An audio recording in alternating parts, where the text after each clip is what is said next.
My desk is on the 7th floor. If you need anything, you can call me. Make sure to keep your ID with you because you're going to need to badge in every time you re-enter. Cafeteria is on the 4th floor, and we generally take lunch about 12:30. Whoa. This is where I'm sitting? For now, yeah. With the big move coming up, it's kind of crazy around here.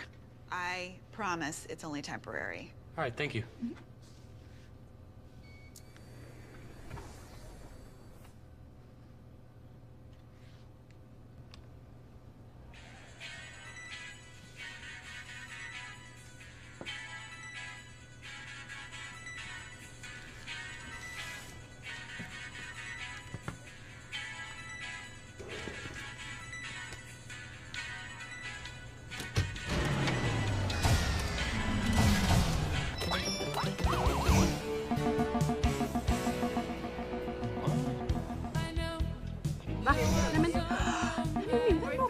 Fan är det apparat? Nej!这不是告诉我。老公啊 ，WeChat 不工作了。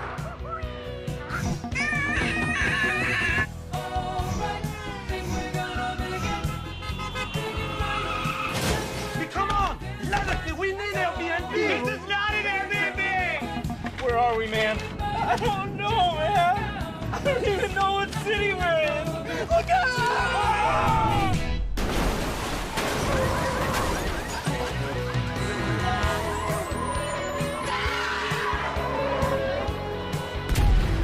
World leaders are declaring a global state of emergency until the app situation can be resolved.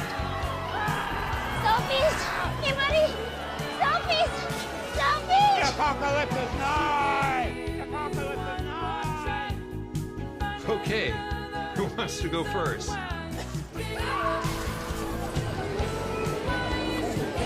iTunes! Get you iTunes! Do you think we should have gone with the puppy face? I just ate this whole pizza by myself!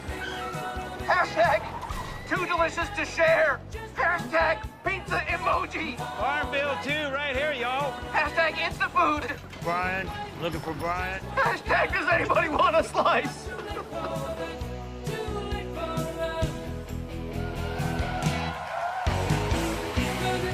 Alright, think we're gonna make it. Alright, think we're gonna make it.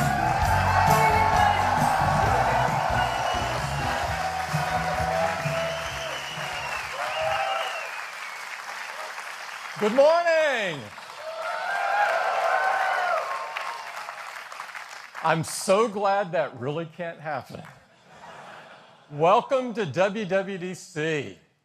It's great to be back in San Jose, the heart of Silicon Valley and right down the street from Apple in our new campus.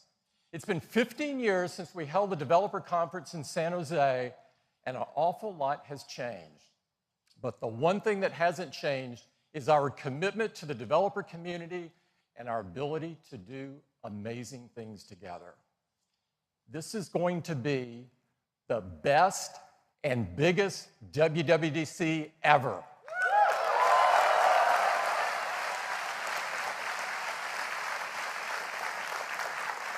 Every year, we host WWDC to bring Apple engineers and our amazing developers together on our collective mission to change the world. And I'm pleased to tell you, the Apple developer community has never been more vibrant. We now have 16 million registered developers in the program around the world, and we added 3 million last year alone. We've got 5,300 developers here this morning, our largest group ever. We have attendees this morning from 75 countries across the world. It's truly a worldwide conference. And we have the most student developers with us this morning ever.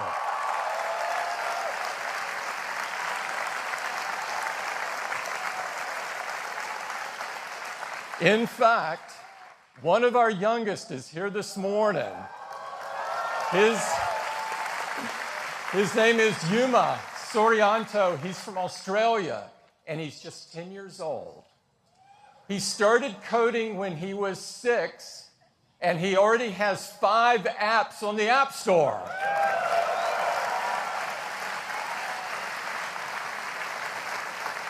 I met Yuma yesterday, and I can't wait to see what he's going to accomplish next.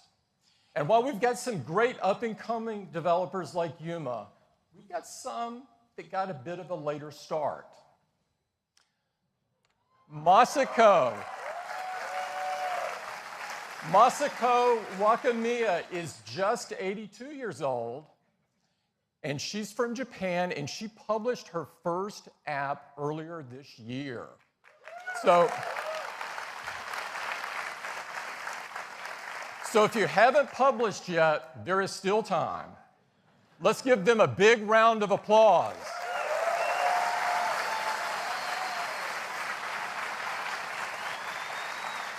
Now let's turn our attention to our 4 incredible platforms. Of course, as you know, each of them stem from the same core technology, but each is uniquely expressed and designed for the best experience for where they work.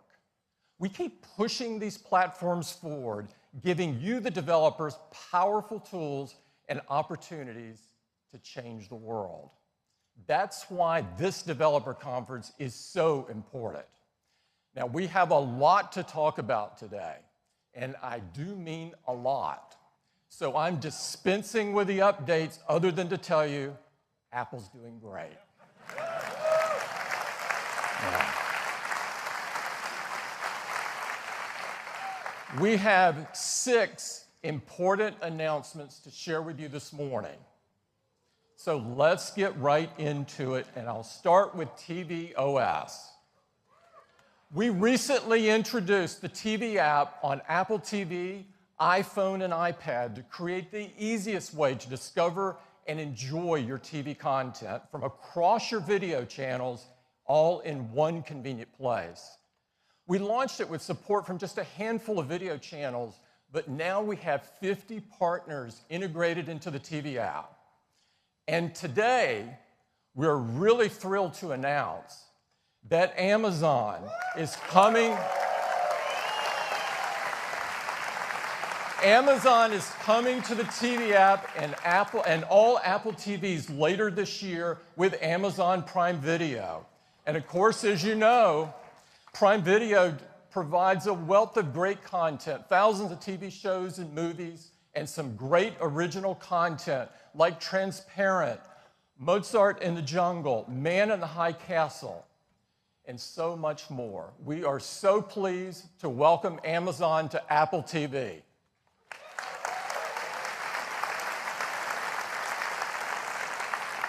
So that's tvOS. You'll be hearing a lot more about tvOS later this year. Number 2, let's talk about Apple Watch. Apple Watch has had incredible growth this past year. In fact, it's the #1 selling smartwatch by far. And what's most important to us is that it's #1 in customer satisfaction, again, by far.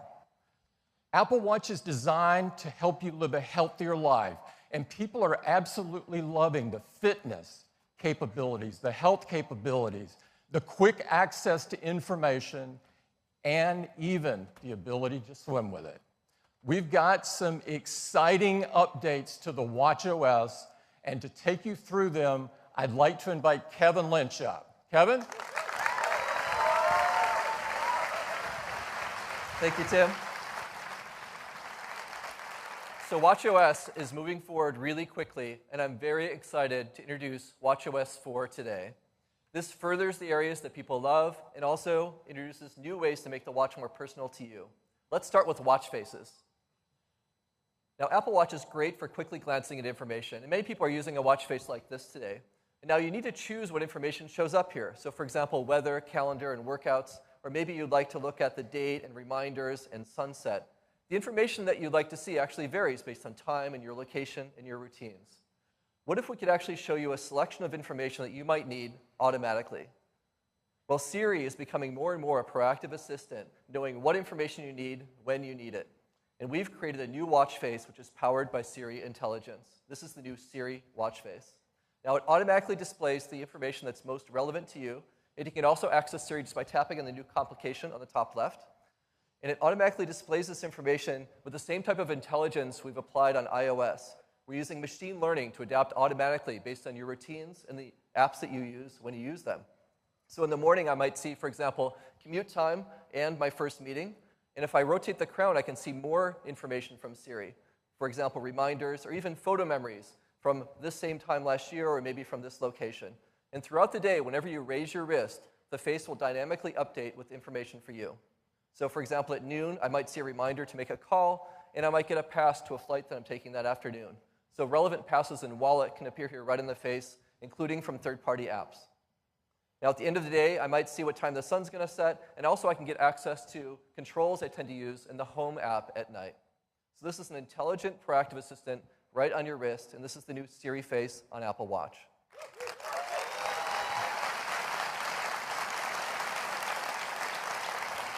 Now, sometimes you might like kind of less information and more graphics, and that's the soul of the new Kaleidoscope face. It displays a beautiful, symmetrical pattern that slowly changes throughout the day. And you can rotate the crown, and you can get this kind of trippy effect whenever you want. And there's multiple styles you can choose from. So for example, if you use a photo like this, you can create a variety of kaleidoscope styles. This is the new Kaleidoscope face. Now, Mickey and Minnie have been a big hit on Apple Watch, and more characters have been working to find their way in. And I'm really excited to welcome Woody and Jessie and Buzz. They're going to be right at home inside the watch, and they're so much fun. And whenever you raise your watch with the Toy Story face, you're going to see a variety of vignettes, kind of like this. There's a lot of hijinks going on in there. So these are three really lively new faces in watchOS: Siri face, Kaleidoscope, and Toy Story.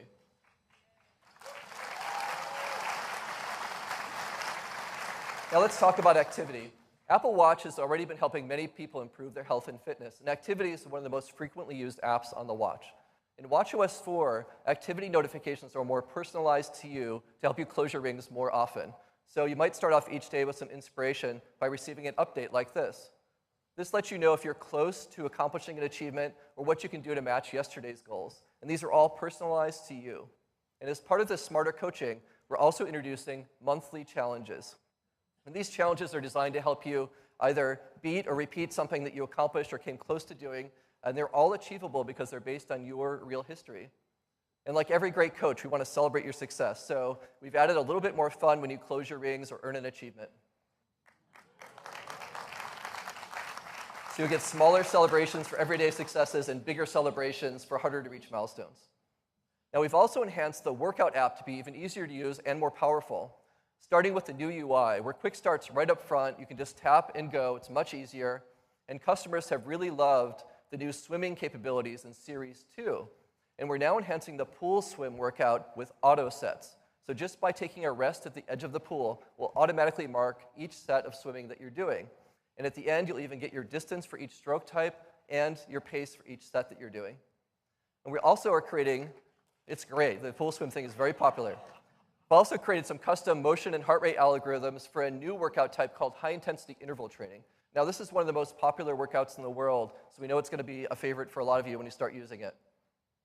Now, if you like to do more than one workout in a row, it's now super easy to just swipe over during a current workout and then add another one by pressing the plus button. So you just press plus, and I can continue with another workout. For example, I might do some outdoor cycling here. I just tap, and I continue. Super easy now to do multiple workouts in a single session.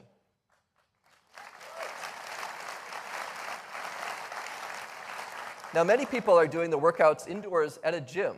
And when you use gym equipment, it has data the Apple Watch doesn't have, and the watch has data the gym equipment doesn't have. So you end up with numbers like calories and distance that don't quite match. So in watchOS 4, we've come up with a great solution to this. We're enabling, for the first time, two-way data exchange in real time with gym equipment. So you'll be able to simply tap your Apple Watch on an NFC reader on the gym equipment. Your watch will automatically launch the workout app, and you can connect. And then your heart rate is read by the watch and sent to the equipment, and data like incline and speed is sent from the equipment to your watch. And when you start and stop the workout in your gym machine, it does the same thing on your watch. So now all the information matches, it's much easier, and it's a lot more accurate. Now this is being supported by the largest gym manufacturers in the world, who provide about 80% of equipment in gyms today. And Apple Watch-enabled equipment will be rolling out starting this fall.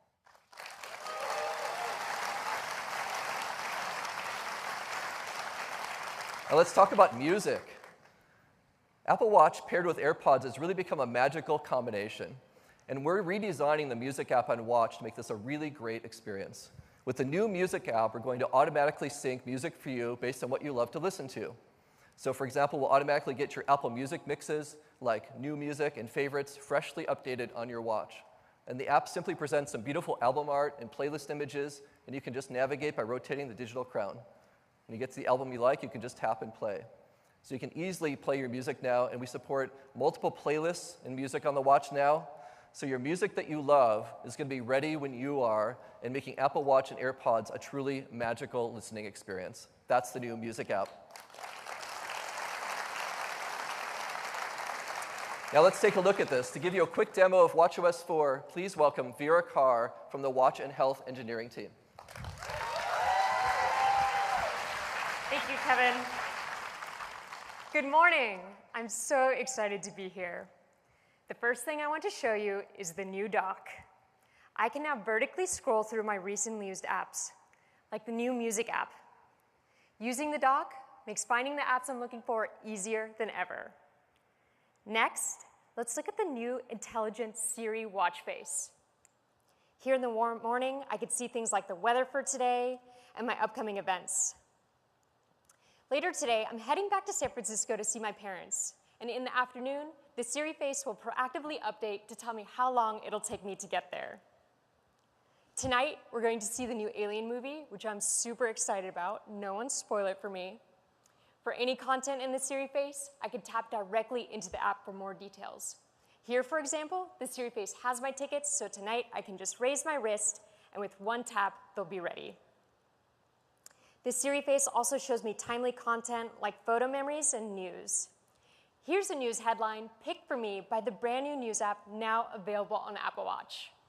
In the app, I can view stunning photos, glance at top news stories throughout the day, and save them for later to be read on my phone. We've also integrated our new activity coaching notifications directly into the Siri face. Now, when it's near the end of your day or you're close to closing your rings, our coaching algorithms will tell you how much you need to walk to hit your move goal. I did a lot of nervous pacing before this, so now I just need to take a 16-minute walk. Let's close those rings. We've added something new here in Workout that's really cool. Music instantly gets me motivated, and now in watchOS 4, I can pick a playlist that automatically starts with my workout. Let's do it.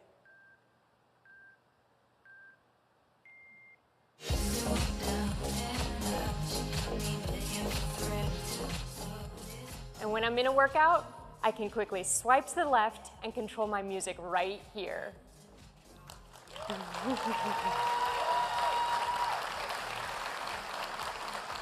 These are only a few of the new features in watchOS 4. I can't wait for you to try it out. Back to Kevin to tell you more.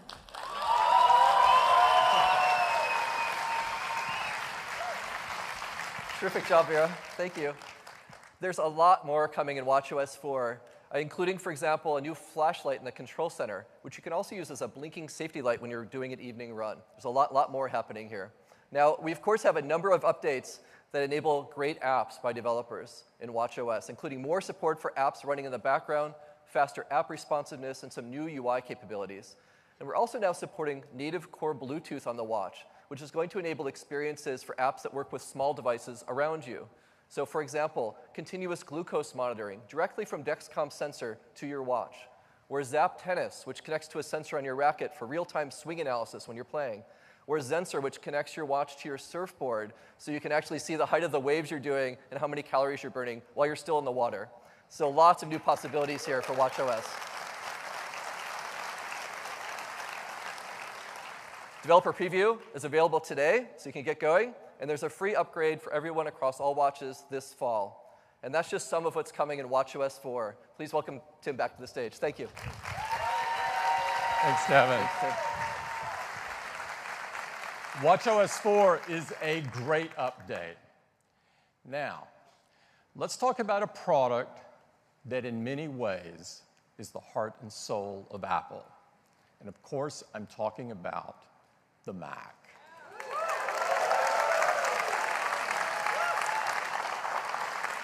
There's never been a computer quite like the Mac. The Mac is so important in fueling the world's passion and creativity. It's a computer all of us love to use, and no one can match the Mac's deep integration of hardware and software.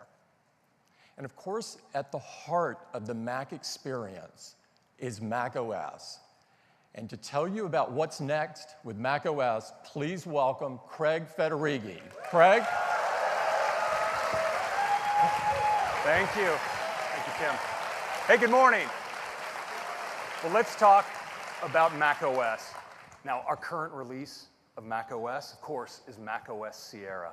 Now, Sierra brought Siri and Apple Pay to the Mac, let you put your documents and your desktop in the cloud, and even let you unlock your Mac automatically using the watch on your wrist. Now, people are loving Sierra, and we love it too. So we wanted to spend this year perfecting it. But of course, the question is, what do we call it? So we enlisted, once again, our crack marketing team. They were giddy to hop in their minibus, and this time venture east, deep into the Sierras, but this time ascending its highest peaks. And when they finally came back, they had a name they said felt really, really good, and it's my privilege to announce for you today, macOS High Sierra.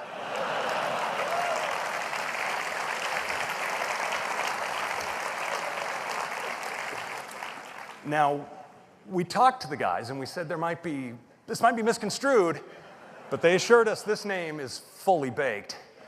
So, now, High Sierra is all about deep technologies that provide a powerful platform for future innovations on the Mac.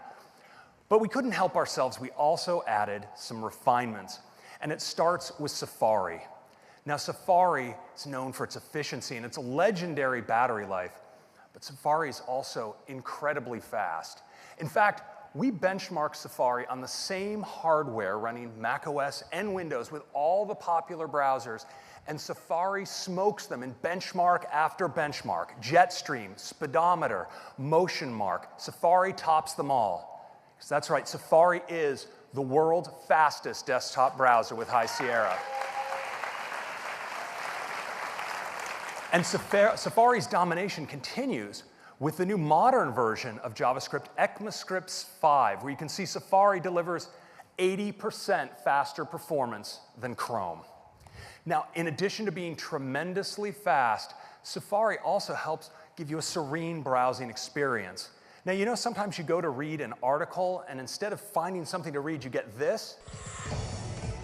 Just some loud audio and video that auto-plays and disrupts your whole reading vibe. Well, now, don't worry about it because we have autoplay blocking in Safari.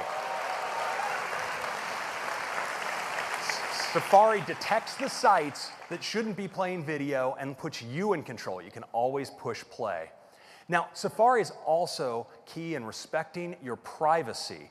Now, have you ever had this experience where you go to buy something on the web, you even complete the purchase, and then it seems like everywhere you go on the web, it just follows you around?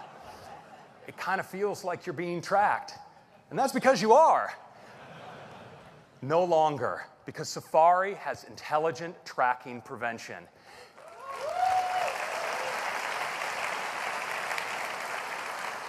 Safari uses machine learning to identify trackers, segregate the cross-site scripting data, put it away, so now your privacy, your browsing history is your own. It's not about blocking ads. The web behaves as it always did, but your privacy is protected.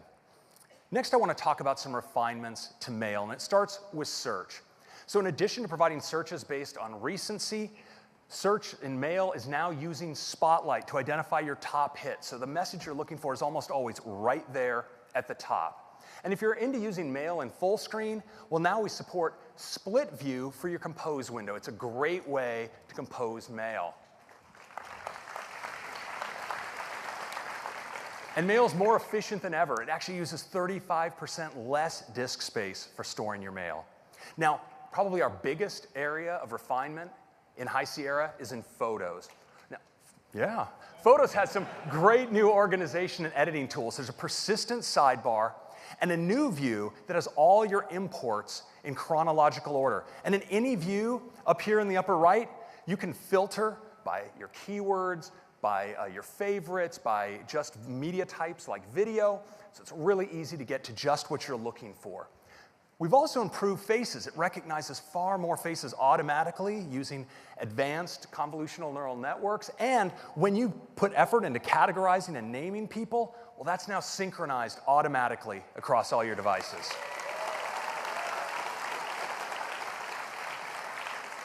Now, we also have some great enhancements to editing inside of Photos. You can see here on the right-hand side, all of your editing tools are arrayed, and there are a bunch of great new ones, including curves, which allows you to fine-tune the color and contrast in your image, and selective color, which lets you modify color in a selective range.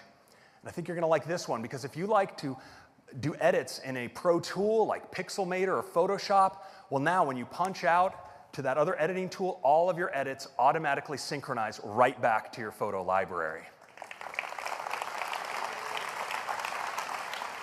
Now, Apple pioneered printed books based on projects you construct right inside of the photo application.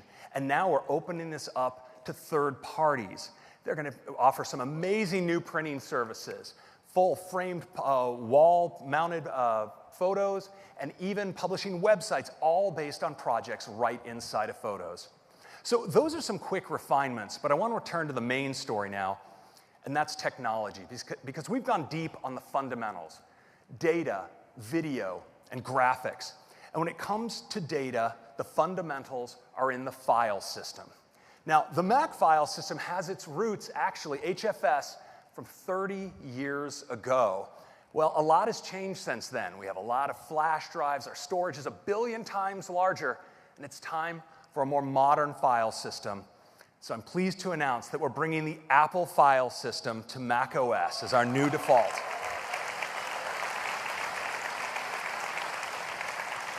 Now, APFS is a thoroughly modern file system, 64-bit top to bottom.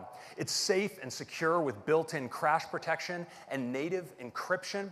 And it's ultra-responsive with modern features like instant file and directory cloning and high-performance parallelized metadata operations. Now, what does that really mean in practice? Well, let's take a look at a simple file duplication inside of Sierra. So we're going to go up to the File menu, select Duplicate on these very large video files, and it's going to copy. And just like you'd expect, there's a lot of data to be copied here, so it takes a little while. Just about done. There we go. Now let's watch that in High Sierra. Well, we're going to go up to the File menu, we're going to select Duplicate, and we're done.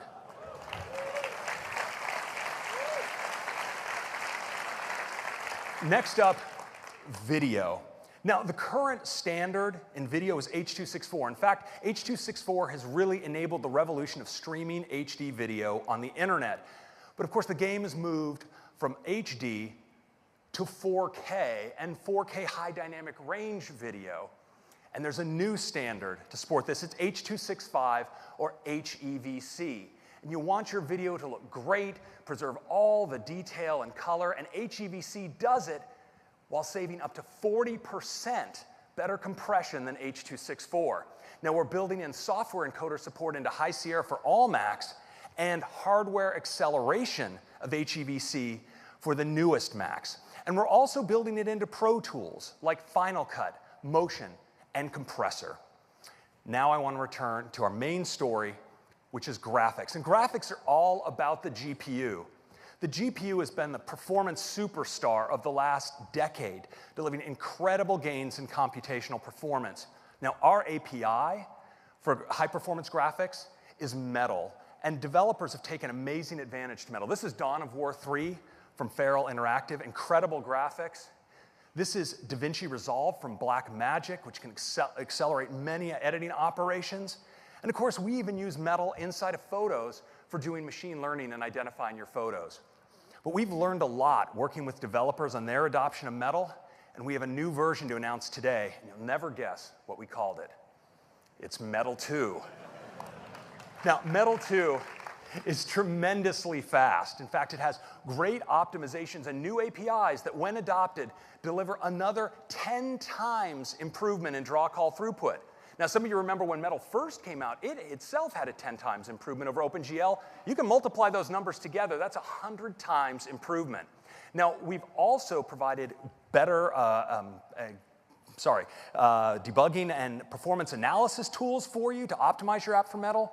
And we're so excited about the advances in Metal 2 that we've taken the Mac Windows server and put it on top of Metal, accelerating things like mission control. And some of our most challenging system animations are now buttery smooth all the time.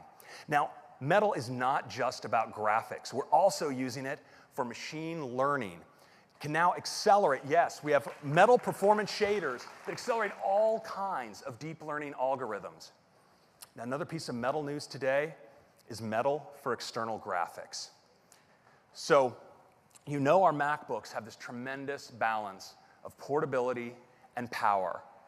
But sometimes, for some workflows, you need even more power. You want to take advantage of the incredible Thunderbolt I/O on your MacBook Pros to access external graphics. So we're going to be making this possible in Metal 2.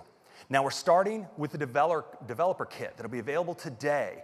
You can actually order a Thunderbolt 3 enclosure with a high-performance AMD GPU and tune your apps for high-performance external graphics. And then we'll be rolling out support to all of our customers in the months to come. Now, with this graphics power, we're really doubling down on our focus on pro content creation. And that's increasingly about VR content creation. And so we're bringing Metal for VR to High Sierra. Now, Metal is delivering a VR-optimized display pipeline that provides extremely high performance. And we're optimizing our pro apps like Final Cut for doing things like editing spherical video right inside the VR environment. We're also working with Valve. They're bringing the Steam VR SDK to the Mac. And we've worked with Unity and Unreal to bring their engines for VR to the Mac.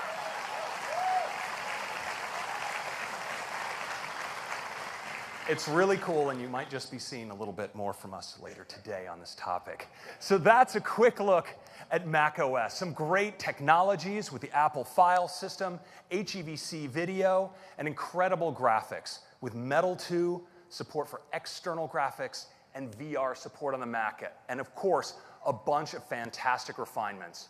Now, macOS High Sierra is available for all of you today as a developer beta. And if you sign up at beta.apple.com, we'll also have a public beta available later this month. And of course, it's shipping to everyone as a free upgrade this fall on all systems that support Sierra. Now, that's your update on macOS High Sierra, and I'm going to turn it over to our Vice President of Hardware Engineering, John Turnus, to tell you more about the Mac. Thank you.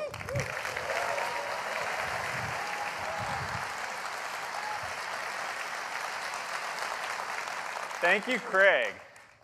So we have some great updates to talk about today that span much of the Mac product line. And let's begin with the iMac. Now, the iMac has been the gold standard of desktops for many years, but we're going to raise the bar once again. And as always on the iMac, it starts with the display. Because the 4K and 5K Retina iMac displays, with their high resolution, excellent brightness, and P3 color gamut, are the best displays on any desktop. But we're going to make them even better.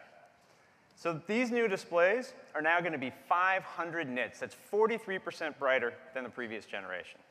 And for the first time, we're going to support 10-bit dithering, which means these displays can reproduce up to 1 billion colors. So your content is going to look more true to life than ever before. Now, in addition, we've got some great internal updates for these iMacs. So we'll start with the CPU, because the whole line is moving to Intel's 7th generation core processor, also known as Kaby Lake. Now, Kaby Lake gets us better base and turbo frequencies for more performance, as well as hardware-based 10-bit HEVC decode, which is great for playing back high-quality video. In addition, these iMacs are getting a boost when it comes to memory capacity. So the 21.5-inch systems can now be configured with up to 32 gigs of memory. And the 27-inch can go all the way up to 64 gigabytes of memory. Both of those are twice what the previous generation could do. Now, fast storage has always been a key part of the iMac, and so we're going to now make our Fusion drive standard on all 27-inch configs.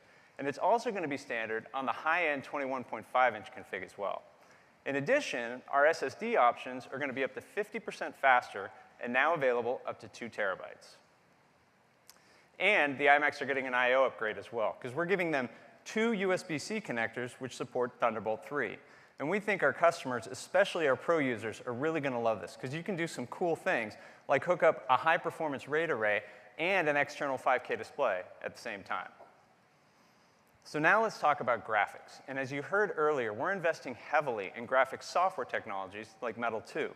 Well, we're also investing in graphics hardware. And every configuration in this new iMac line is going to get a big bump in its graphics performance. So we'll start with the entry-level iMac. Now, this system gets a boost in its integrated GPU by way of Intel's Iris Plus graphics, which now has 64 megabytes of EDRAM. And the performance that we're getting out of this is pretty amazing, because this system is up to 80% faster in graphics than the previous generation.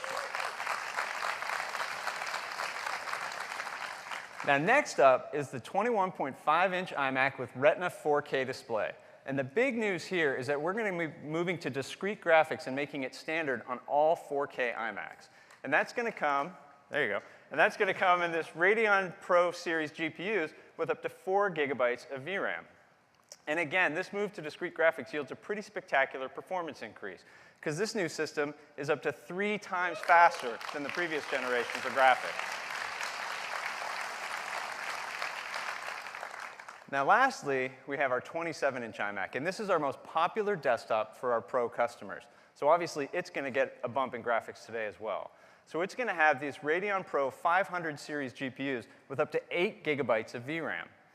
And again, we get a great performance uplift. In fact, this 27-inch iMac can now deliver up to 5.5 teraflops of graphics compute,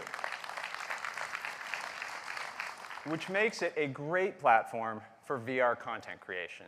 In fact, we've seeded some developers with this new iMac and High Sierra so that we could see what they can do with virtual reality on the Mac. And I'm really excited that we can give you a demo of some of this amazing work right now. So I'd like to invite up on the stage here from Industrial Light and Magic is Academy Award-winning visual effects artist and Chief Creative Officer, John Knoll. John? Thank you, John. At Lucasfilm's ILMX lab, story, concept design, and technical development are all intertwined. They come together for us to create immersive experiences for people to enjoy at home, in cinemas, and at theme parks. Now, I've always done my art and development on a Mac, so I'm really excited about these new iMacs. I truly love the platform, so I'm especially excited to be able to share some of our VR content created on these new iMacs in Epic's Unreal Engine. I'm joined by Lauren Ridge, an Epic programmer, who will be backstage driving our demo.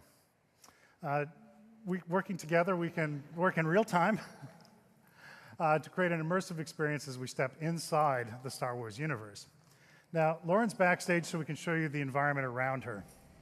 And now, we're going to show you from my perspective. Here we are on the planet Mustafar.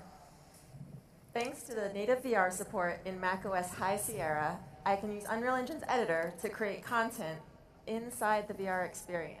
And for the first time, it's all powered by my Mac. On my left motion controller, I have my radial menu, which acts as my artist palette. And on the right, I have the laser I use to interact with the world. I have some fire here, so let's try that out. All right, very nice. Let's do some set dressing. What do you have? Let's see, let me open my content browser. It has all the assets I need to dress my scene. I think I saw a good landing spot for an Imperial shuttle over here, so let's bring one of those in. We've actually set up these smart assets so they know exactly where to come in for their landing. Great, all right, can we go wide? Sure, I can grab onto it with 2 hands and scale myself up. I can also use this to rotate the world around me. Oh, very cool. I have a TIE fighter here too, so let's bring one of those in. Thanks to more than 5.5 teraflops of GPU performance, manipulating objects is super smooth and really intuitive. Great, all right, can we have a squadron of those flying overhead? Okay, what about from over there on the horizon to over there by the castle? Great, perfect, okay. All right, let me teleport back down. Oh, hey, seeing the castle back there reminds me we're missing one important element. Right, how could I forget? All right, nice. Boy, it looks really good silhouetted against the sky back there. Can we go in closer? Sure thing. It's really cool how Metal 2 unlocks Unreal's advanced rendering feature set on the Mac. Wow, yeah, really nice. All right, let's play this scene from here. Okay.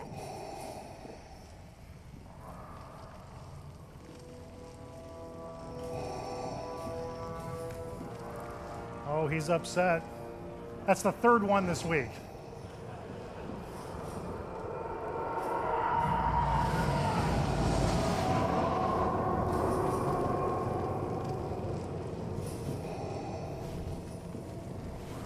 Whoa. I'm glad he didn't see me there. Wouldn't be so sure about that.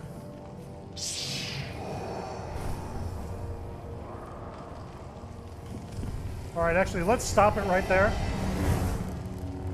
That was a close one.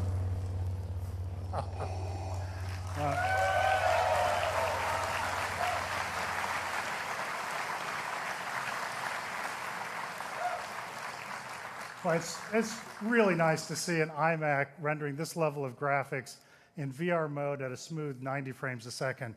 Really great. All right, thank you, Lauren.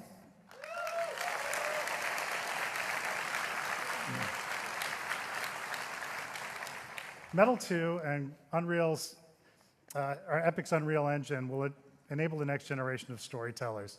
We use this technology in our filmmaking every day for virtual set scouting, for art direction, and shot design.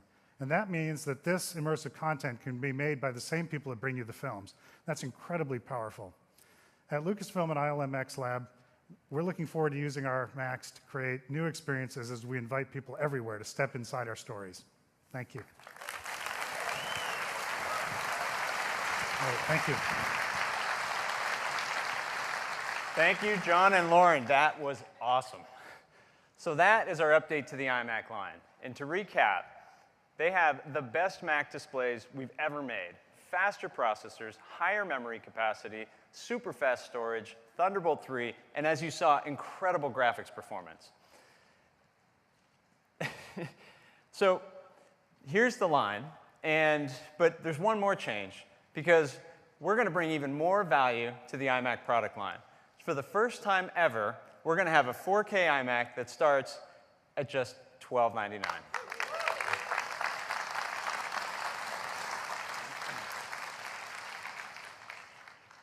But the updates don't stop with just the iMac, because we're refreshing our notebooks today as well. And together, the MacBook and MacBook Pro make up the strongest line of notebooks we've ever had. But we're going to make them even better, because we're moving to Kaby Lake here as well.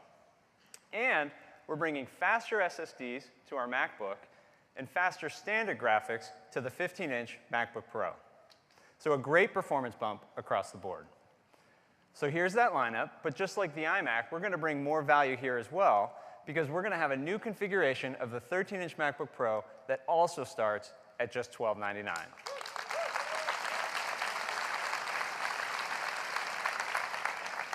So there you have it. We've updated 7 of our most popular Macs, and the MacBook Air is going to get a bump in megahertz as well. And even better, they're all shipping today.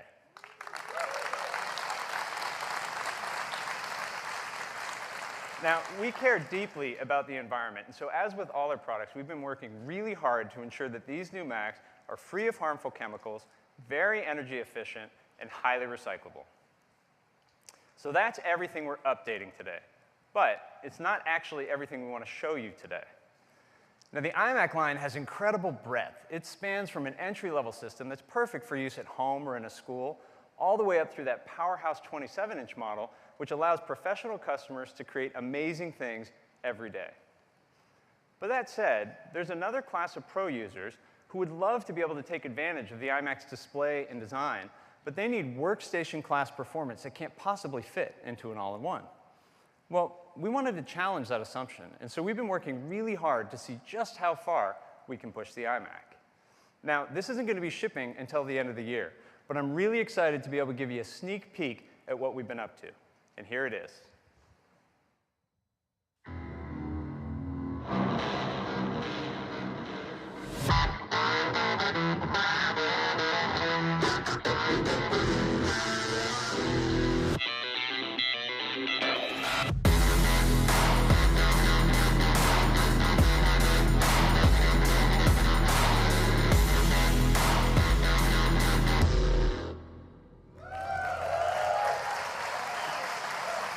Cool.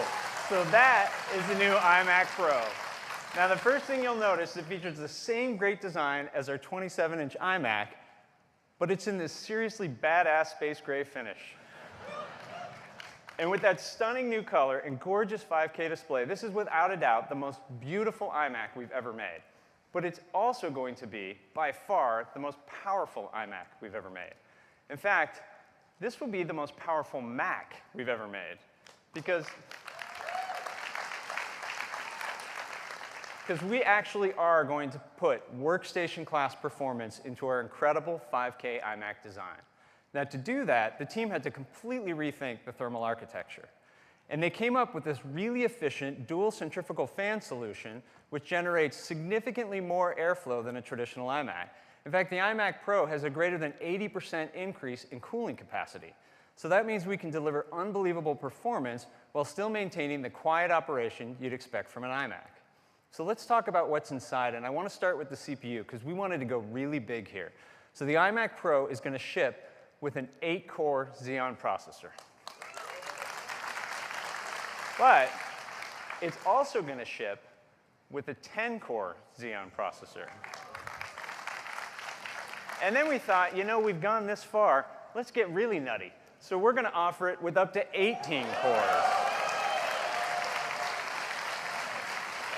That is a ton of compute power. But we didn't want to stop there, because we wanted to go really big on graphics as well. So the iMac Pro is going to use AMD's Radeon Vega graphics. This is their brand new workstation-class graphics architecture. It features a completely new GPU core and high bandwidth on-package memory. It's going to be available with up to 16 gigabytes of VRAM and over 400 gigabytes per second of memory bandwidth. And we aren't going to use an entry-level configuration here, because our implementation is going to offer up to 11 teraflops of single precision compute power. That's 3 times more than the best GPU in a Mac Pro. But it actually gets even better, because this Radeon Vega GPU can also do half-precision compute. So that means the iMac Pro can deliver up to 22 teraflops of half-precision computation. This is a really big deal for things like machine learning development. So the iMac Pro, as you can see, is going to be a monster when it comes to graphics, but we didn't want to stop there either. So we're going to let you configure it with up to 128 gigabytes of ECC memory. That's twice what you can do in a standard 27-inch iMac. And up to 4 terabytes of 3 gigabyte per second SSD. Now, the iMac Pro is also going to have a full complement of high-performance I/O, including 4 Thunderbolt 3 ports, and for the first time ever in any Mac, built-in 10 gigabit Ethernet.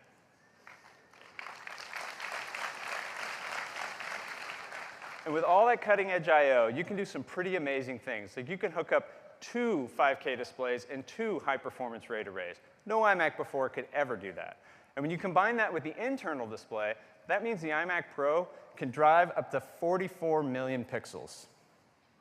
There's so much more we don't even have time to get into. Things like a 1080p FaceTime camera, a user-configurable VESA mount option, 2 times wider AVX instructions, and even a UHS-2 SD card slot. So with all these high-performance technologies and our incredible 5K display, this iMac Pro is going to be an awesome workstation for things like real-time 3D rendering, high frame rate immersive VR, machine learning development, and with all those cores and all that memory, super fast code compiling. Now, speaking of workstations, we wanted to compare the starting configuration of the iMac Pro to what's on the market. And so if you were to go out and build a comparably spec system today, it would cost over $7,000. And keep in mind, that's a system that doesn't have our best-in-class 5K display, doesn't have the iMac Pro's incredible all-in-one design, and it obviously doesn't run Mac OS. Well, this is the starting configuration of the iMac Pro, and we're going to price it at just $49.99.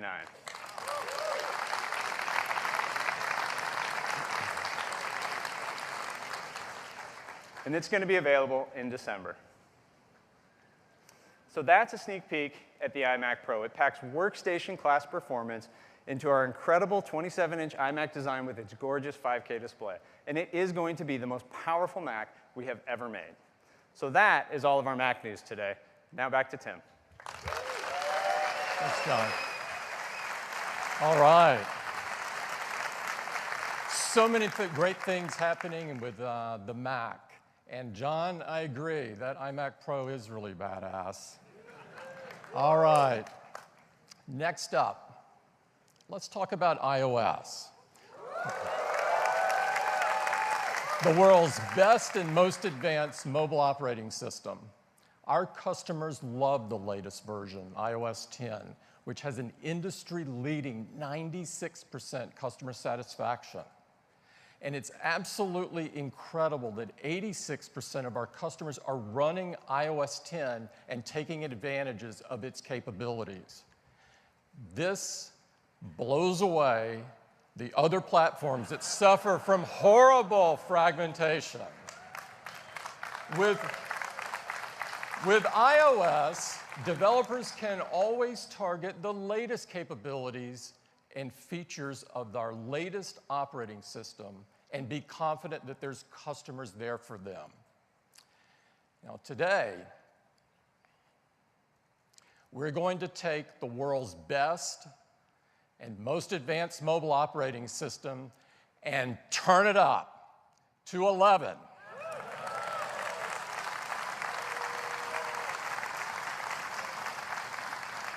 And I'd like to invite Craig back to take you through it. Craig. Thank you, Tim. Hello again. Let's talk about iOS 11. It's a big one. Now, we have a big focus on technologies in iOS 11, but also some really big features. We have a lot to talk about. We're going to start with messages. Now, you all know in iOS 10, we added iMessage apps and stickers. People have had a lot of fun with these. And now in iOS 11, we're making them more discoverable than ever with this redesigned app drawer. You can see you have your apps accessible right there at the bottom of the screen with just a tap.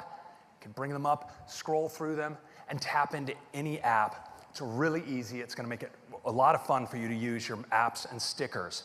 Now, the big story with messages, though, is messages in iCloud.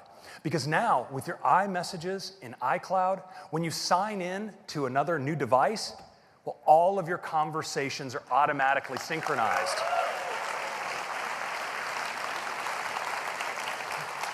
And in fact, they stay in sync. So if you want to delete an embarrassing message that you don't want in your transcript, well, it goes away everywhere, which is kind of nice. So this, of course, allows us to optimize your device storage because with your messages in the cloud, we only need to keep your most recent messages cached on the device. And so that makes for smaller and faster backups. Now, this is available for iOS and the Mac. And of course, your messages remain end-to-end encrypted. Next, Apple Pay. So we love using Apple Pay to buy things at retail. In fact, Apple Pay is the #1 contactless payment service on mobile devices. And by the end of the year, it'll be available in more than 50% of retailers here in the US. Yeah. But in addition to paying at retail, we use Apple Pay in apps. We use it in the web. And there was one final frontier we wanted to conquer, and that's Apple Pay for person-to-person payments.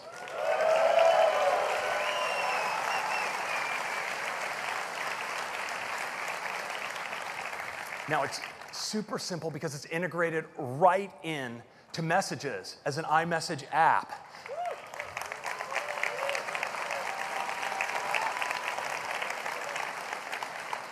So you can send and receive money right in your transcript. And of course, when you send it, you authenticate securely with Touch ID.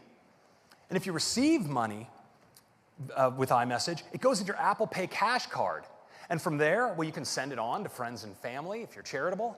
You can make Apple Pay purchases at retail or on the web. And of course, you can pull it out and transfer it to your bank. And it's available across all these iOS devices and Apple Watch too. Thank you.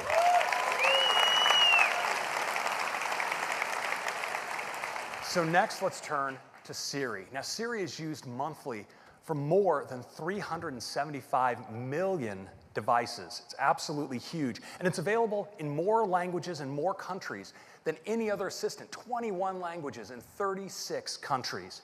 So for iOS 11, we're making a big upgrade to your primary interface in dealing with Siri, and that's Siri's voice. We've used deep learning now to create a really natural and expressive voice for Siri, and I'd like you to hear it. Here's the forecast for the next 10 days. Sunny, sunny, and sunny. 3 different ways to say sunny. Very powerful. Now, Siri also has a male voice, and it sounds fantastic too. I love machine learning, especially since I'm a machine learning. So Siri has a great new visual interface as well, and it's able to provide you with follow-up questions and answers with just a tap, and multiple results. When you make a query, it's really handy. Now, Siri also has a new capability, just translation. So you can now ask something like, how do you say, what are the most popular dishes in your restaurant in Chinese? And Siri can say, 你们餐厅有哪些菜最受欢迎? Totally.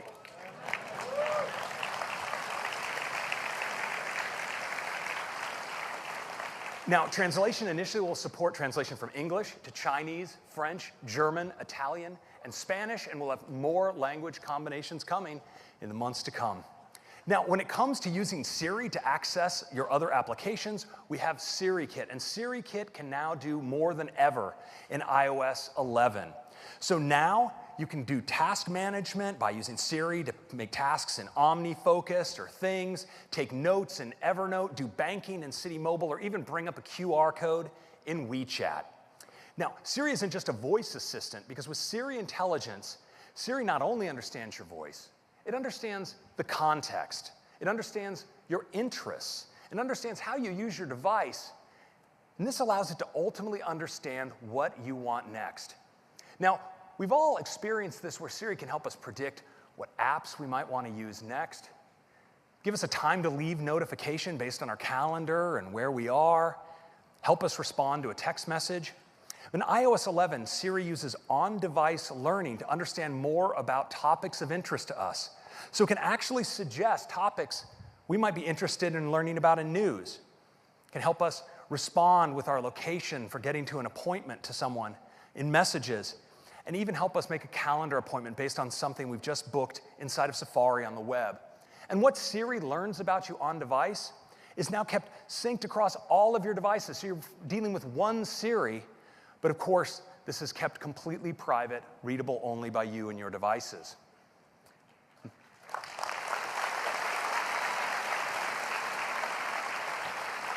Next, let's talk about the camera.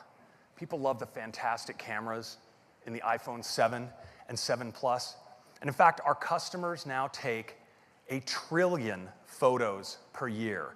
It's absolutely amazing. And they take a lot of video too, and today they do it in H.264. But now, with our latest iPhones and iOS 7, we're using HEVC, which is giving us up to 2 times better compression for camera-captured videos, which means less storage space used on your device and less space used in the cloud.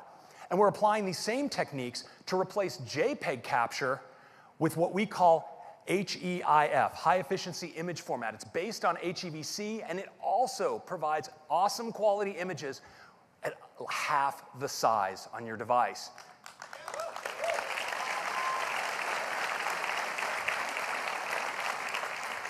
And of course, you can still share completely compatibly with others. Now, with the iPhone 7 Plus, we love taking these beautiful portrait photos, and now with iOS 11, we can take low light photographs using optical image stabilization, True Tone Flash, HDR, delivers incredible image quality. And we're taking the depth information that we can capture with 2 cameras and exposing it to developers with a new depth API, which has allowed them to do incredibly fun and artistic photos like this using the Depth API. Now, when you're done taking your photos, you go to enjoy them in the Photos app. And one of the ways I love enjoying them is with the Memories feature, because Memories is able to scan my library and find all kinds of fun events, and now it can do more than ever. It uses machine learning to identify things like sporting events, even weddings, anniversaries, memories of your babies. It's really great. And when you go to play those back, you can see them not just in normal landscape orientation, but now watch them in portrait, taking full advantage of the height of your display. Now, when it comes to live photos, we have some great enhancements as well. So you can now trim your live photos, the video around the still. You can mark any part of the video as your key photo, and so much more. So these are some of the big features in iOS 11. There's one other, which is a major redesign to Control Center. Rather than show it in slides, how about we do a demo?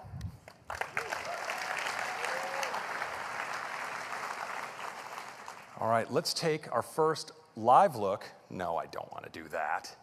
Let's take our first live look at iOS 11. Now, I'm going to just bring up Control Center as always, and what you'll notice is Control Center is now a single page, packs all the features into a single page. Now, of course, it has simple switches. I'll just do an orientation lock. It's got a beautiful little animation there for the orientation lock. It has sliders available, so you can adjust volume like this, but it provides greater depth because with 3D touch in on a slider like this and get access to more controls.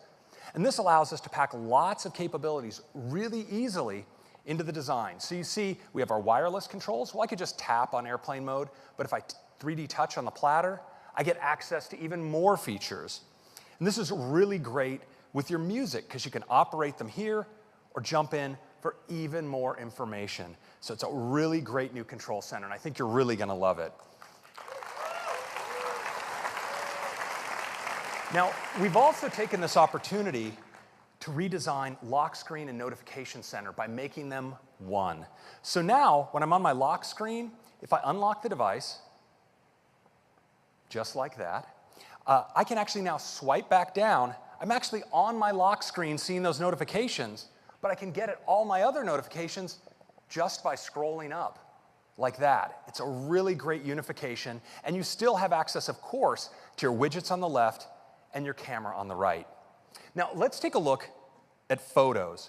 These beautiful portrait photos, but also these great live photos. And you know, live photos capture a still, but then also a bunch of video automatically captured around it, and sometimes the best shot wasn't the still. Well, now we can go into edit mode. We could trim this video if we want, but we also can capture just the frame we want and make that our key photo.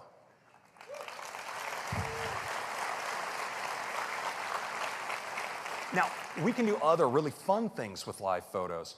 Now, here's one great shot, this girl blowing a bubble, but wouldn't it be great if she could just keep blowing that bubble? Well, now she can. We actually use computer vision to compute a seamless loop around this live photo. It's really fun. And we have another great effect. So here's a fun jump in the pool, but wouldn't it be better if it bounced? There it is. Now, we can really do some artistic things with live photos as well. So you see, this is a shot where we have still landscape, but then this movement in the water. Now, if you wanted to capture this kind of motion, traditionally you'd have to get a tripod and figure out how to configure a long exposure on your high-end camera. But now, you can actually just go into the effects here and select long exposure and check it out. It's really gorgeous. Now, let's take a quick look at memories, because you see, memories can now capture things like activities, like scuba diving, can spot your anniversaries, these really touching memories of your children growing up, and most importantly, your pets. Let's play a movie about these pets. And what we'll see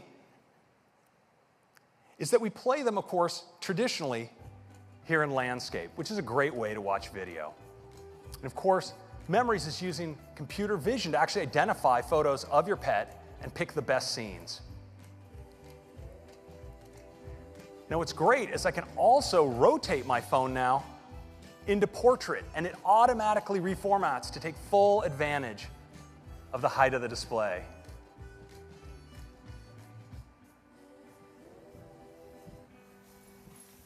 And that's a quick look at memories. Now, with memories, we're using machine learning to help learn more about you and what you're interested in by looking at your photo library. But now in iOS 11, Siri does so much more in learning how you're using your device. So for instance, if I'm in Safari here and I'm reading about Iceland, maybe I'm considering taking a trip there. There's Reykjavik as a nice location. Well, now Siri actually on my device spots my interest. So when I go, let's say, into news, Siri automatically surfaces for me a recommendation that I might be interested in news about Iceland. I can just tap in and heart this one like this. And if I tap into a particular article, we can see it mentions certain locations in Iceland. I think this one is called Snæfellsnes. I hope it's okay with anyone who speaks Icelandic. But what's great is now Siri is learning this vocabulary. He knows it might be something I'm going to use in my communication in the future. So when I go into messages and start typing a message, and let's say I start typing Reykjavik, well, check it out. It learns that Reykjavik is probably a word I might type. And what about, there it is, Snæfellsnes. Pretty awesome. Now, let's take a look at stickers, because you notice now, right on the bottom of the display, we have access to all my sticker packs. I can tap in on the bottom here to my Star Wars sticker pack. I can tap and slide, say select music, and we now have Apple Pay right here as a messages app. But what's so cool is if I receive a message saying that I owe someone money, well, you notice the QuickType keyboard automatically surfaces Apple Pay as an option and picks the amount out as what I might want to pay. I can just tap the pay button, send, and authenticate with my fingerprint, and just like that, I've paid with Apple Pay. And that is a quick demo of iOS 11. But wait, there is more. It starts with Maps. Now in iOS 10, Maps brought beautiful new clarity to navigation. And we're now giving you enhanced information for when you get there to the mall. So we have detailed floor plans now of malls with place cards, directory and search, and we let you browse by floor. Now we're going to be supporting malls in all of these cities out the gate and hundreds more per month thereafter. And we're also bringing the support to major airports. You can see where security is so you can plan.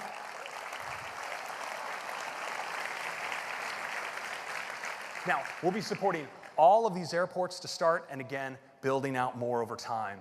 And of course, we have more improvements to navigation. So now in the upper left, you can even see your speed limit. I hope you're paying attention to that. And lane guidance, so you know which lane to be in to make your next move when navigating. Now, we know in addition to navigation, people like to do more with their phones sometimes while driving, and our safest solution for doing this is CarPlay. Lets you keep your eyes on the road while you're doing things like asking Siri to play music. Well, we wanted to bring this same level of safety to everyone who maybe doesn't have one of the 200 models of car that currently support CarPlay. And we're building on the Do Not Disturb with a new feature we call Do Not Disturb While Driving. And it's all about keeping your eyes on the road. When you're driving, you don't need to be responding to these kinds of messages. In fact, you don't need to see them. So now, when you install iOS 11, we're going to use Bluetooth to understand if you're connected to a car, or even if you don't have Bluetooth, we're going to use Wi-Fi Doppler effect to measure that you're moving in a car. And when you finish that first drive, we're going to suggest, hey, how about we activate Do Not Disturb while driving? And when we do, instead of seeing all those notifications, we have this new user interface for you.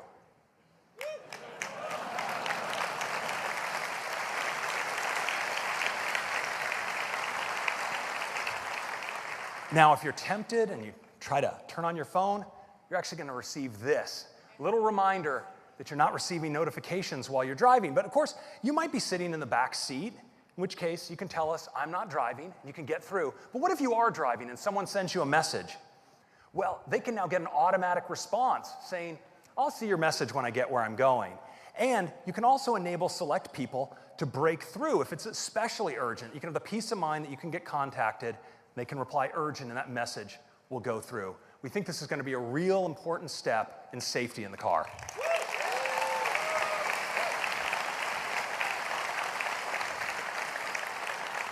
Next up, HomeKit. So HomeKit provides a secure and private way to automate all of your devices, your home accessories, and you can do it right inside the Home app and control them here, and also, of course, use your voice with Siri. Now, almost all the major accessory makers are providing great HomeKit accessories across all of these categories, from security cameras and door locks to lights and fans. But there's one category really close to our heart that we wanted to add to HomeKit, and that's speakers. So, you'll now be able to configure your speakers inside of HomeKit and access them via our new AirPlay 2 protocol. It builds multi-room audio in throughout iOS.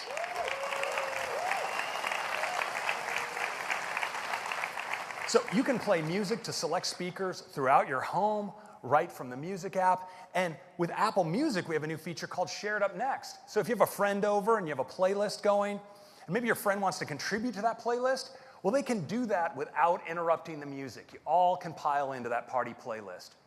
Now, all these speaker makers have announced upcoming support for AirPlay 2, but of course, many of us already own a great AirPlay 2 compatible speaker, and those are the ones connected to our Apple TV, because now your Apple TV can be played to from your iPhone or iOS device and Mac anywhere in the home. And of course, if you turn on your Apple TV, it can control playback home-wide, including using Siri. And we're providing a great developer API, so third-party audio apps in iOS can all get in on the multi-room audio fun. Next is Apple Music.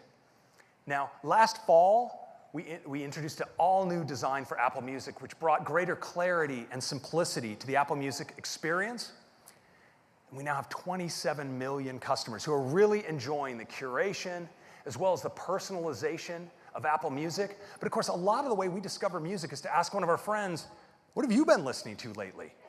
So now in Apple Music, you'll be able to find out right inside the application. For all the music served up, and for you, you'll see indicators if this is music your friends are listening to, and they can configure their profile, either to be public or private, and control what playlists they share or whether all the music they share they want to make available to their other friends. Now for developers, we're also providing a new API, Music Kit for Apple Music. This allows apps full access to the Apple Music service, both on device and from your cloud service. And you can do a tremendous amount with this. Now Nike has done great exercise playlists using the full Apple Music catalog. With Anchor, anyone can be a DJ using all 40 million songs, and Shazam can automatically add songs to your collection that it identifies. But you know, one of the biggest stories today for iOS 11 is about the App Store. Now, to give you the big news with the App Store, I'd like to hand it off to Phil Schiller. Thank you. Thank you, Craig. Well, good morning, everyone. Let's hear it from the way back of the room. Come on, good morning, everyone. Yes. I am so excited to be able to talk to you this morning about the App Store. The App Store is turning 9 years old, and it is going so well. There are 500 million weekly visitors to the App Store who come to see your amazing apps and to download them. They have now downloaded over 180 billion apps to date. That's incredible. That does not include auto re-downloads and updates. Amazing. And just recently we passed $70 billion paid out to developers to date. Yes. 30% of that in the last year alone.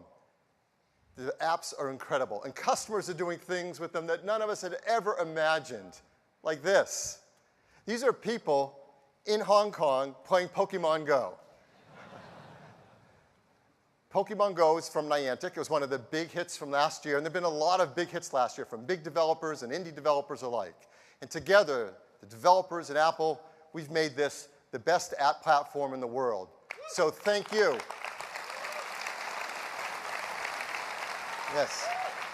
Thank you for the incredible apps you make that we and our customers all love. It's not by chance that the App Store has become such a great place. From the beginning, we've had two very important goals: to make the App Store a trusted and safe place for users, and to make it a great opportunity for all developers. We continue to work really hard at that. Over the last year, the team's done a lot of great things to make the App Store an even better store for all of us. There's many things we can talk about, but I think one stands head and shoulders above the rest: faster app review times.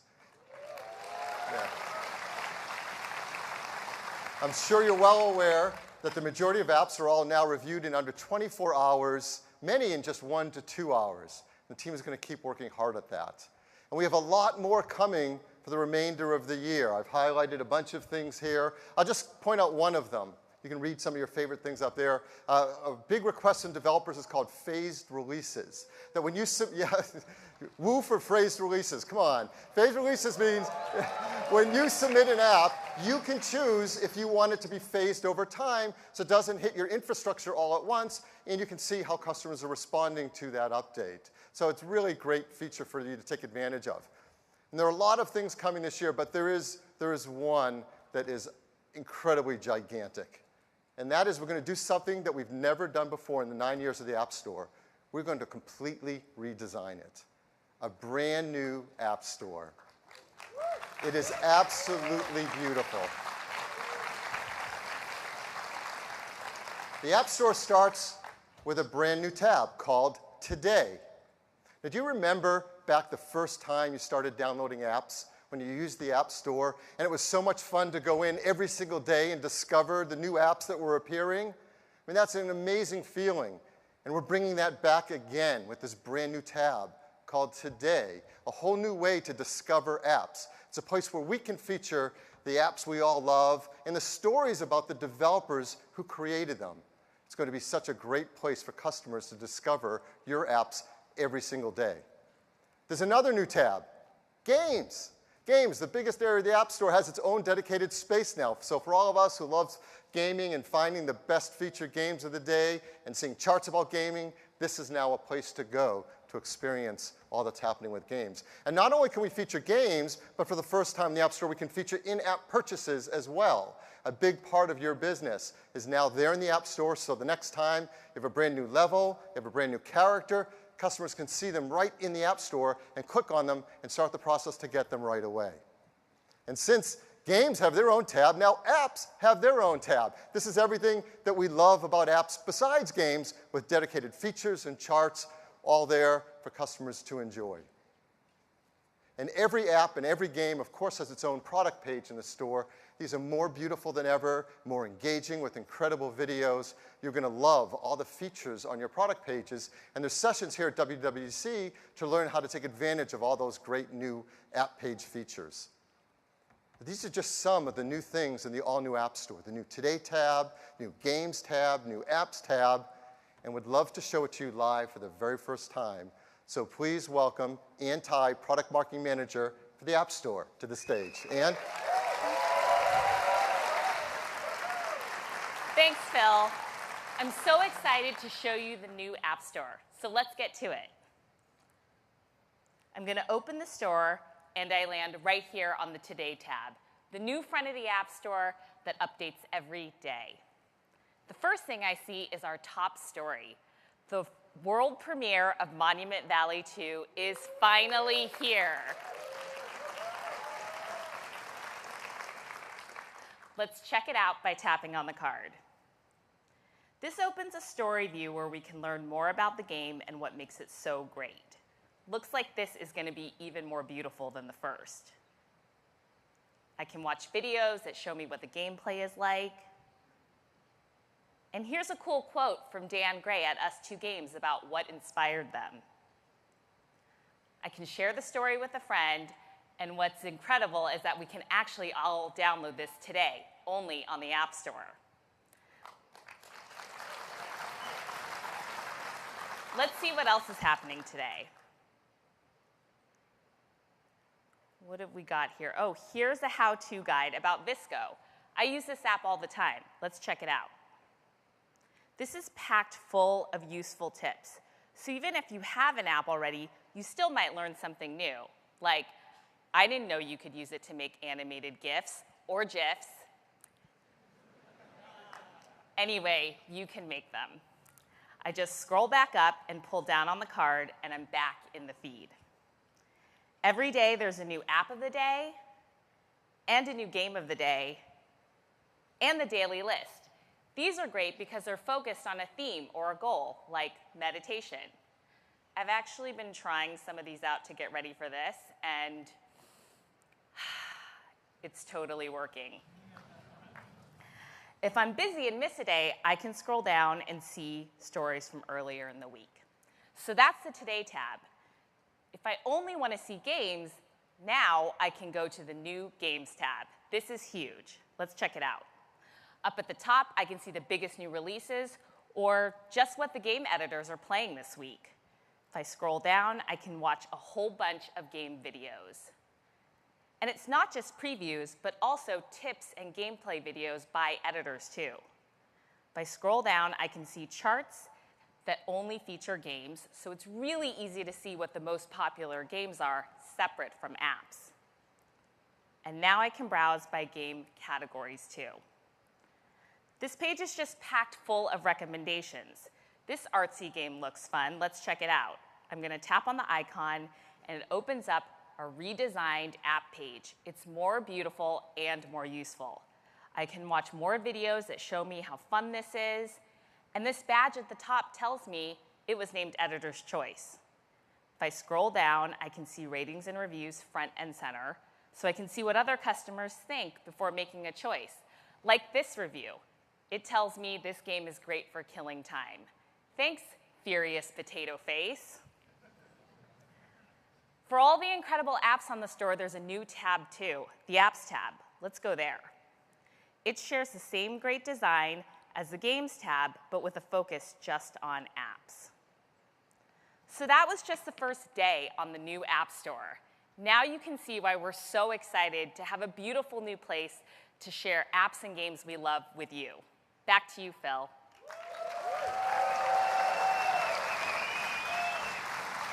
Thank you, Anne. So that's your first glimpse of an entirely new app store. We hope you love it. We hope customers love it. They visit it every single day to download your incredible apps. And that's it for the App Store. Back to you, Craig. Thank you, Phil. The App Store looks just fantastic. So those are some of the big features in iOS 11. But of course, it's also core technologies. Now, Metal 2 and HEVC are coming to iOS as well. But there's more, and it starts with machine learning. Now, you've seen the way we've used machine learning throughout the experiences on Apple Watch, for instance, and the predictive Siri watch face. We use it on the iPad for palm rejection when you're writing with Apple Pencil. Of course, we use it to extend your battery life by predicting how you're going to use your device. And you've seen it throughout photos with memories and face recognition. Well, now for all of you developers, we want to make powerful machine learning easy for you to incorporate in your apps. And we're doing it via a set of new APIs. It starts with the Vision API, which provides face tracking, face detection, landmarks, all of these core features we use inside of our apps. And a natural language API that provides capabilities like tokenization and named entity recognition. Now, these are all built on Core ML. And Core ML provides high-performance implementations of deep neural networks, recurrent neural networks, convolutional neural networks, support vector machines, and they allow you to take models that you've built with any of these popular third-party tools, and using our machine learning model converter, execute them with tremendous performance on device. That gives you all the data privacy benefits and all of the carefully tuned compatibility with all of our platforms. And the performance really is incredible. You look at this benchmark, it's called Inception V3. It's a popular photo recognition benchmark. iPhone is 6 times faster than Google Pixel and the Samsung S8. using Core ML. Next, I'd like to turn to AR. Now, with multi-touch, we've really changed the way that you interact with the world on the screen of your iPhone.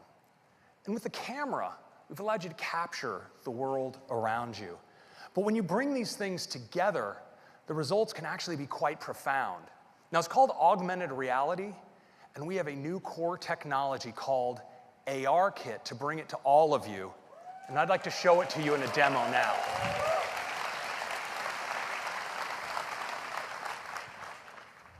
So we've all seen a lot of carefully edited vision videos on this topic recently, but in this case, I'd like to show you something for real. So what we see here is an iPhone that's using its camera, but using computer vision, it's actually able to identify surfaces, such as this table, and I can actually just add an object. This is a developer application, a test application that you'll all be getting code for that allows you to do these things. Now, this is just a virtual object on this table. Now, got some steam in there coming off the cup. Now, I can add other objects to the scene, and these things can actually interact. Let's add a lamp. And I want you to watch when I turn the lamp on the dynamic shadows here.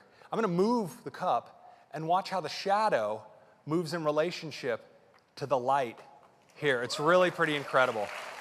Now, I can add additional objects. Let's add a vase to this scene. I mean, isn't that just incredible? You guys are actually in the shot here with these objects all in augmented reality. So it gives you a little bit of an idea of the technology involved. It's really pretty incredible. Now, how do we do it? Well, ARKit provides fast and stable motion tracking, and it uses all of the sensors and the camera on your device to do this. It actually finds planes like floors and tables. It's able to estimate ambient light, which helps us with the rendering, and also helps with scale. You notice that cup hit the table looking the size of a cup, not the size of an elephant. And we provide integration into all kinds of third-party frameworks to help you with your rendering. Now, the implementation is possible because we're able to take advantage of the awesome hardware in iOS devices, the cameras, the high-performance CPU and GPU, and the motion sensors. And when you bring the software together with these devices, we actually have hundreds of millions of iPhones and iPads that are going to be capable of AR. And in fact, that's going to make overnight ARKit the largest AR platform in the world.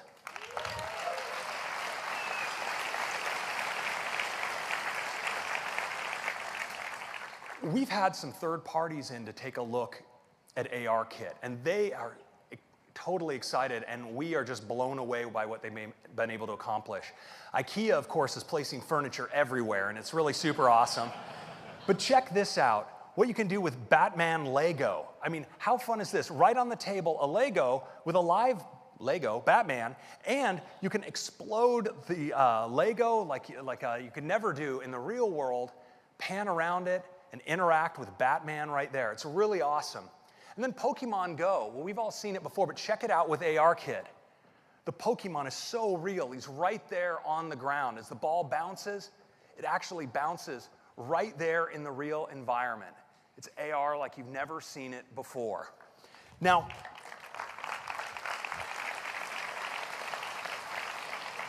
there's one of these that I think you just really need to see live. Now, Wingnut AR is director Peter Jackson's new production company. It's dedicated to producing AR content. We all know Peter Jackson from his incredible cinematic work on movies like the Lord of the Rings series, but he's now really excited about AR. And to show you what he has in the works, I'm thrilled to introduce Wingnut AR's creative director, Alistair Cool. Alistair.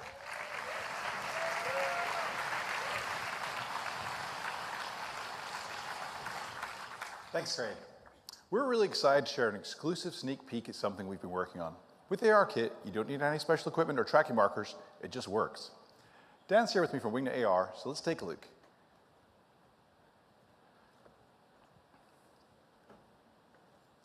Here we're using ARKit to detect the plane of the table, estimate its size, and lock our content onto the surface. And since this is augmented reality, you folks are all in the shot too.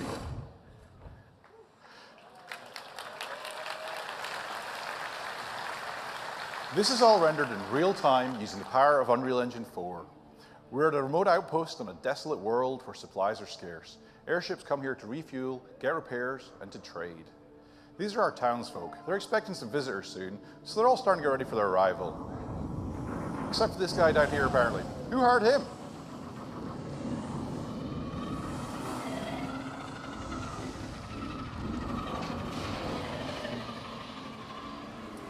That's our airships arriving now. And what's really cool here is that with the ARKit's tracking, you can get in really close and choose how to view the action. It's like you're the director of your own experience. Oh, looks like some raiders are attacking.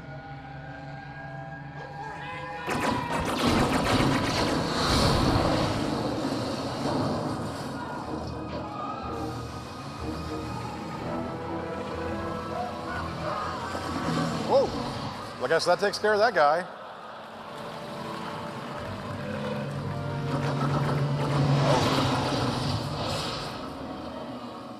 Wouldn't it be cool to have airship battles like this in your own living room?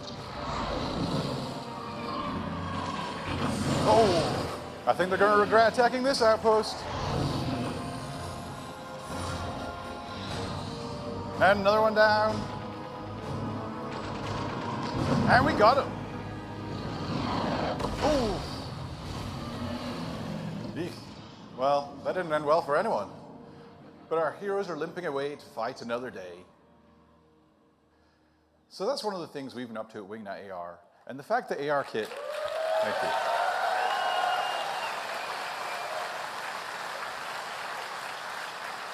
Thank you. The fact that ARKit enables hundreds of millions of people to enjoy experiences like this opens up so many possibilities. I think it's a real game changer. Look out for an AR experience from us in the App Store later this year. Thank you. So what do you think?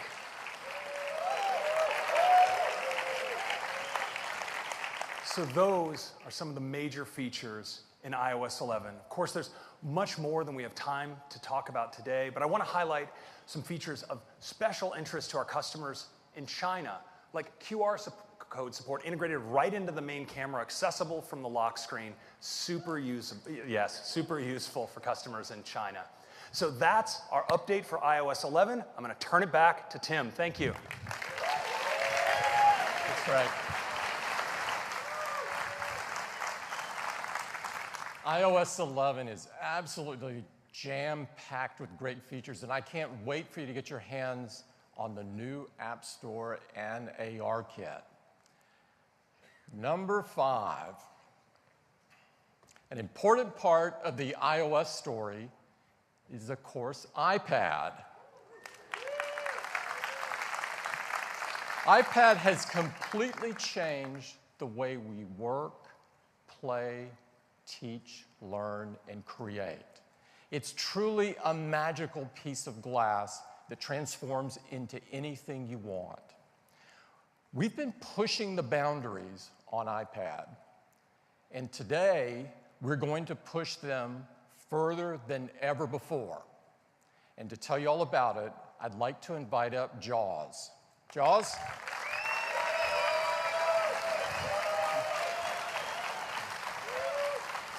Thank you, Tim, and good morning, everybody. I'm so excited to talk to you today about iPad Pro.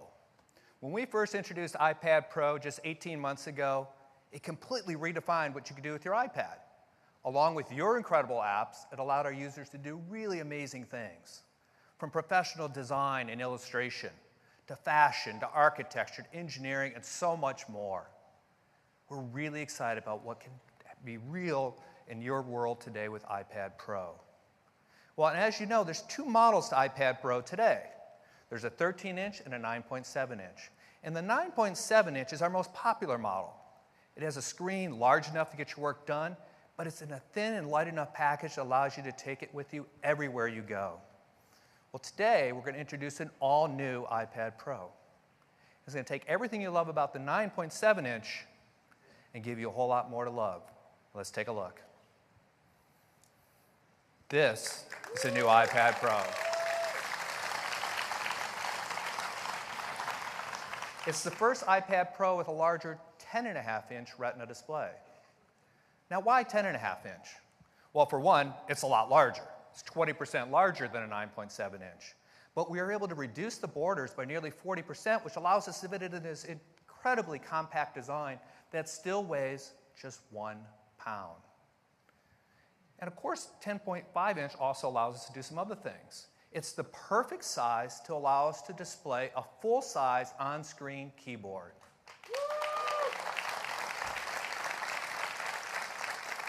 It's also the perfect size to allow us to have a full-size smart keyboard as well.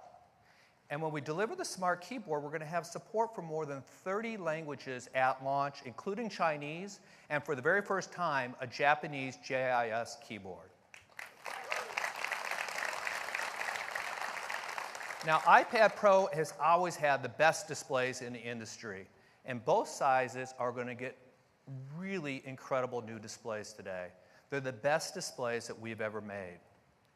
They're packed with incredible features like True Tone for automatic white balance, P3 wide color gamut for the best color, ultra-low reflectivity, the best in the industry, and they're 50% brighter with 600 nits. And this extra brightness and the P3 wide color gamut means that with iOS 11, you'll be able to display HDR video for the first time on an iPad for a really immersive cinematic experience.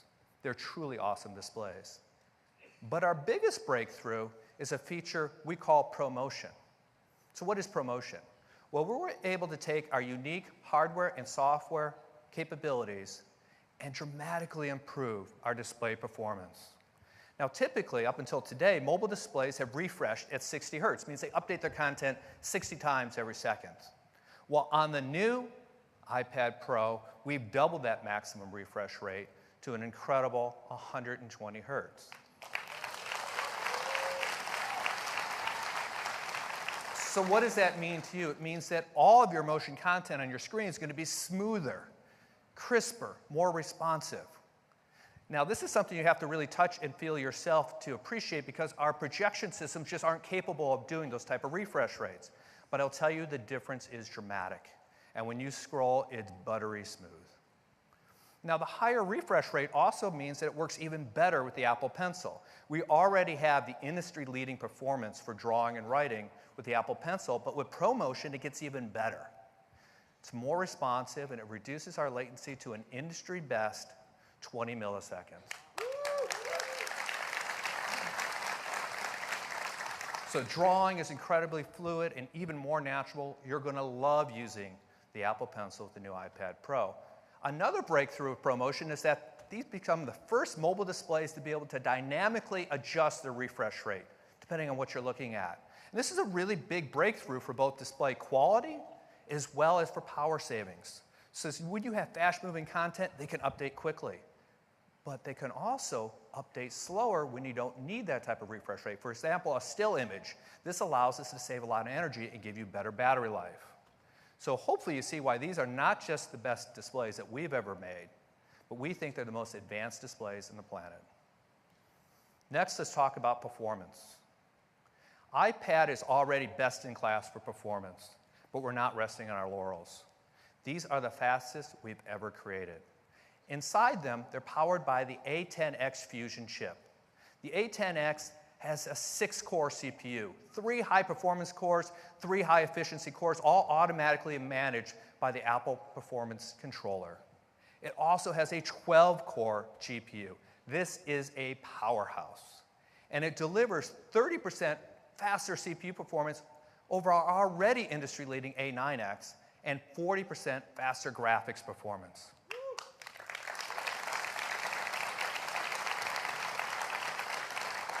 Our chip team has done just an amazing job over the years with the performance improvements, and the results have been staggering. They're delivering an industry-leading graphics performance that's more than 500 times the original iPad from just a few years ago. But of course, numbers only tell part of the story. To demonstrate the real-world performance of the A10X and the new iPad Pro, I'd like to invite Ash Hewson of Serif to give you a demo of their new Pro photo editing app called Affinity Photo. Ash? Thanks, Jules. So I'm thrilled today to be able to show you the iPad version of Affinity Photo. This is a truly high-end professional photo editing tool, and on this latest iPad Pro, we can achieve levels of performance which are simply unattainable on any other device. And I'm going to try and show you that today by creating a movie poster. I've already set up a few layers. I've kind of got this great background of some stormy sky. I've got a turbulent sea and this ship. Now, the first thing you'll notice when you're using this is that as you're kind of moving layers around, rotating them, or even just sort of panning and zooming around your work, I'm seeing all of this now at 120 frames a second, so it just feels incredibly smooth. But when you come to edit layers, because of metal, we can achieve performance more than 4 times an i7 quad-core desktop PC. And I'll show you what that means. On this C, I'm going to apply a 12 filter.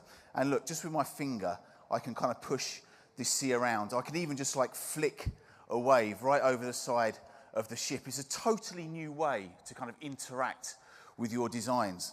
And actually, everything's this fast. So let's say I wanted to set this ship on fire, for example. I've got this fireball here. I can move this over the back of the ship. But to make that look more realistic, I need to apply blend mode. Now, normally blend modes are something that takes a lot of trial and error. But now, look at this. I can just scrub down here, and I get an instant preview of all of the different blend modes. So it makes it really, really easy to select the right blend mode that I want. Now, of course, everything I've done so far, I've done using touch. But with iPad Pro, we have the best stylus that's ever been made. And we can do some great stuff with Apple Pencil too. A really good example of that is our lighting filter. So here I choose lighting.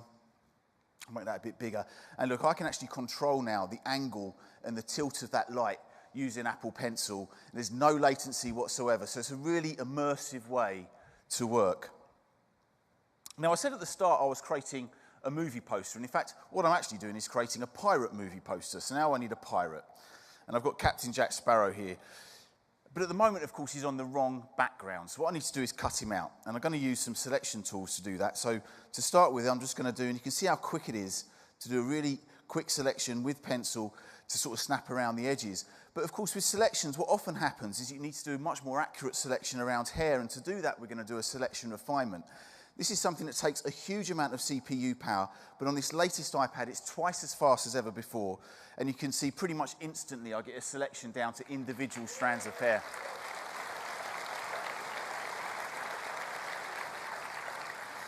And that's it. That's my poster complete. A professional-looking poster created on a device that I can hold in my hands. It's really incredible.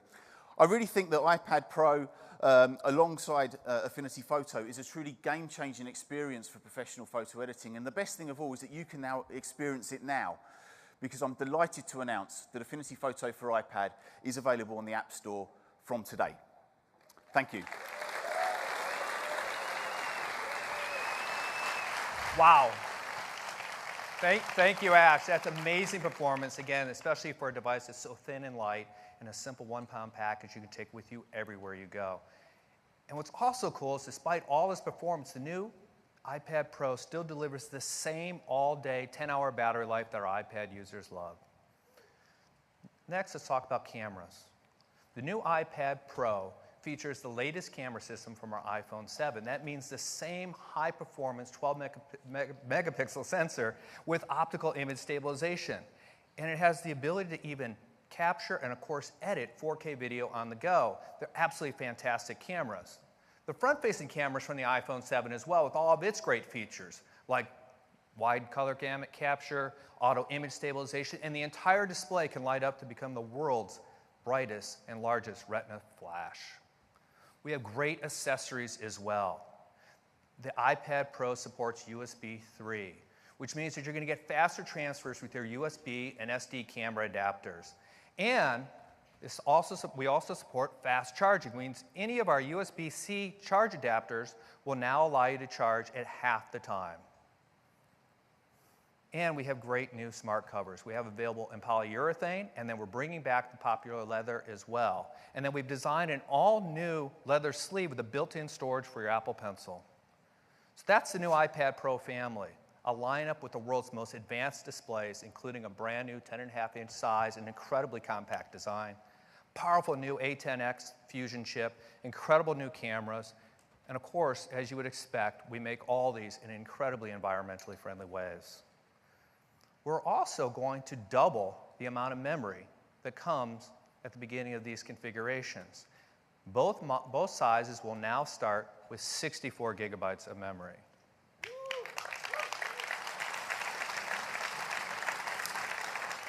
And the 10.5 inch with 64 gigs will now be at $649, and it's just $150 more to move up to the bigger display at $799. We're also going to have configurations in 256 and 512 gigabytes, half a terabyte of storage in an iPad. And as always, you can get any of these models with LTE as well.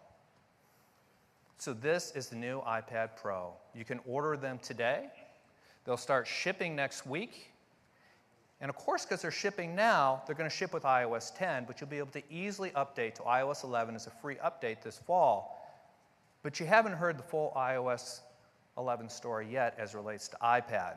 So I'd like to invite Craig back to the stage to tell you about some incredible iPad features coming in iOS 11. Thank you. Hey, everybody.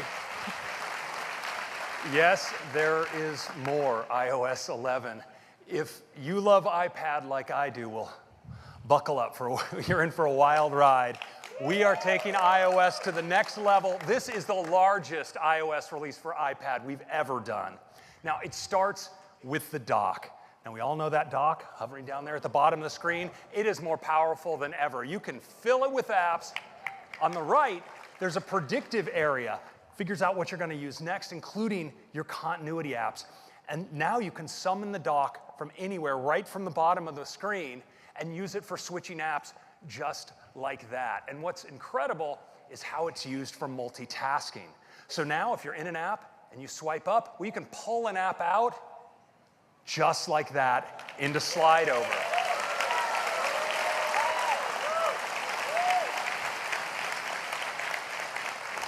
Now, of course, you can snap your apps into split view, but what's really cool is the new app switcher because it preserves all of your spaces with your app pairings. It's really great.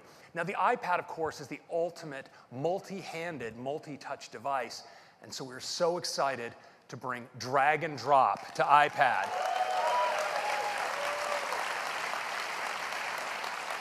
You can drag images, you can drag text, you can drag URLs, you can multi-select and multi-hand drag. It's a drag fest. Now, it's incredibly productive, but of course sometimes you have to type, and so we made the keyboard even more productive as well. You can now flick on keys to access punctuation and numbers, all without switching planes. It's super fast and super easy.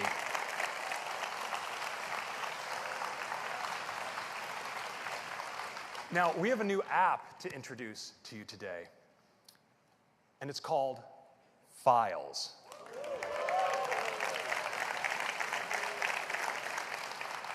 Files brings together all your files on your iPad. It supports everything you'd expect: nested folders, spring loading, list view, favorites, search, tags, and it has this beautiful recents view that pulls it all together across all of your sources because it supports not only iCloud, it also supports third-party storage providers like Box, Dropbox, OneDrive, and Google Drive.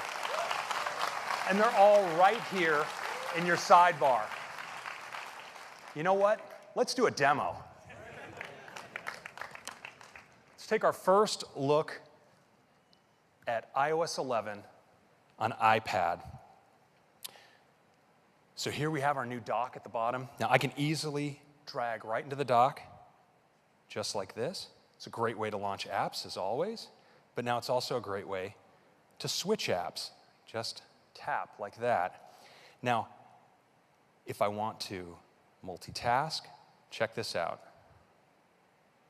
Drag it out, it's right there. Now I can slide it off the screen. I can now slide it over here. Both these views are completely live. I can go into split view just like this, but I want you to check out the new app switcher. I'm just going to swipe up from the bottom and keep swiping. It goes back like that. Let's do that again. That is so great. It's that easy.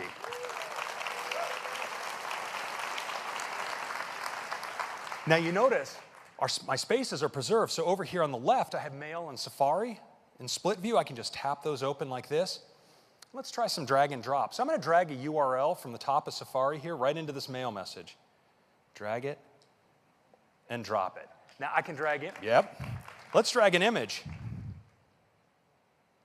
Yep, just like that. Now, I want to focus just on mail because I'm going to show you dragging across spaces. So let's go into photos. I have some great photos here of some potential drone protection options for the new campus. So I'm going to start a drag, but watch this. With my other hand, I'm going to tap. I can add to this selection just like that. And I can even swipe up with my other hand into multitasking. Move over to mail and drop.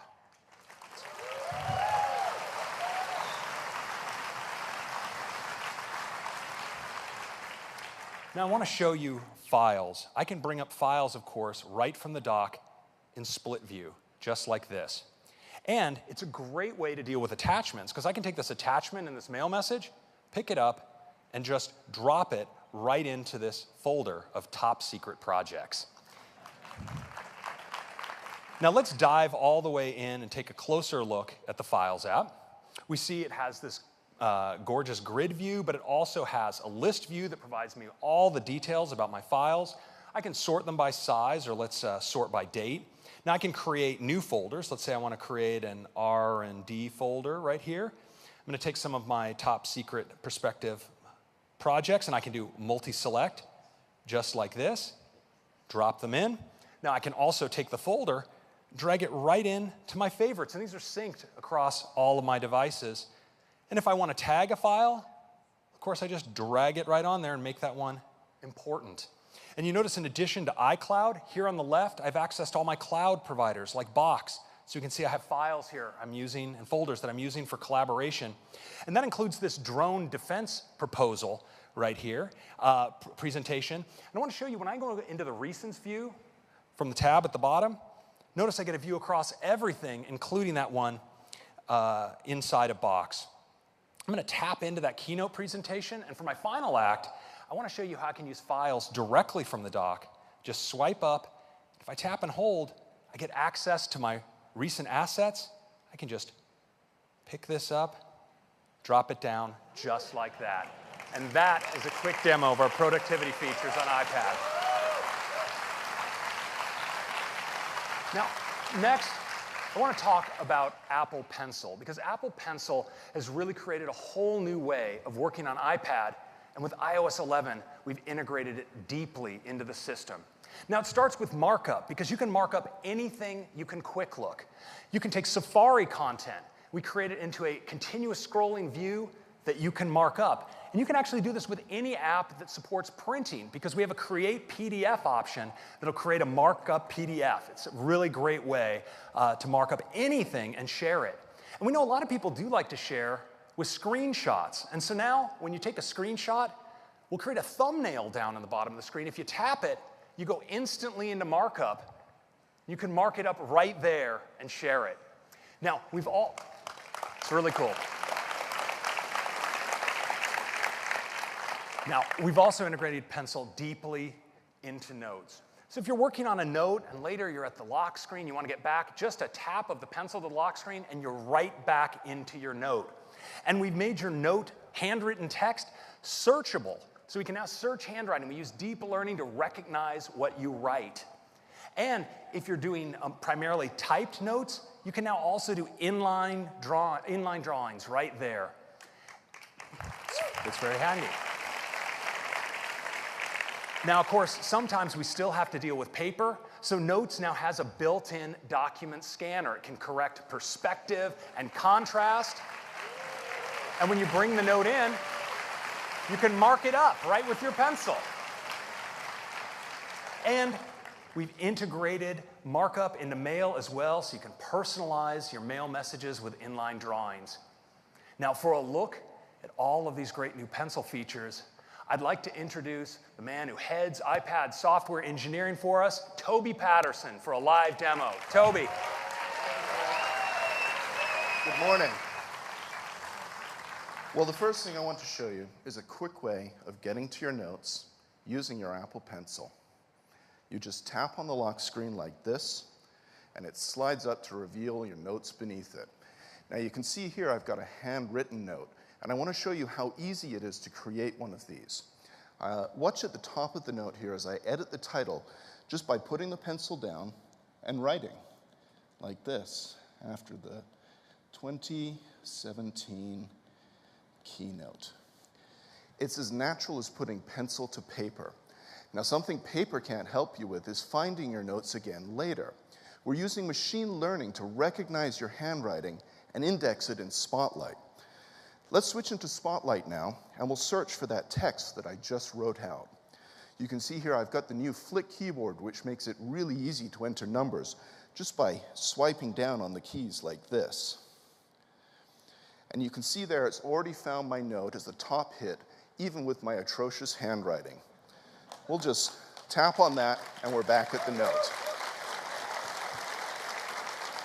Now, I'm going to switch to a different note now because I want to show you how you can mix drawing with typed text and tables and all of Notes' other great features. This is a note that my young daughter shared with me as part of a school assignment where she had to work with her parents to develop an idea for a new app.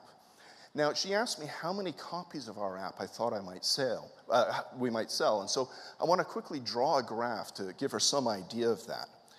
I'm just going to press down here with the pencil to make some space for my drawing, and we can take that little grabber and open up some more room. Now, I am really bad at drawing, but I just love doing it. And what's great about drawing on the iPad is it works the same way as it does with paper. And that means it's really easy for me to draw really badly right here. Watch, I'm just gonna put the pencil down, and just like that, zoop. It's so simple, and I think you're gonna have a lot of fun rediscovering the joy of drawing. But let's move on now. So, my daughter's learned a few things from me about how Apple works, and before I left this morning, she gave me an NDA to sign.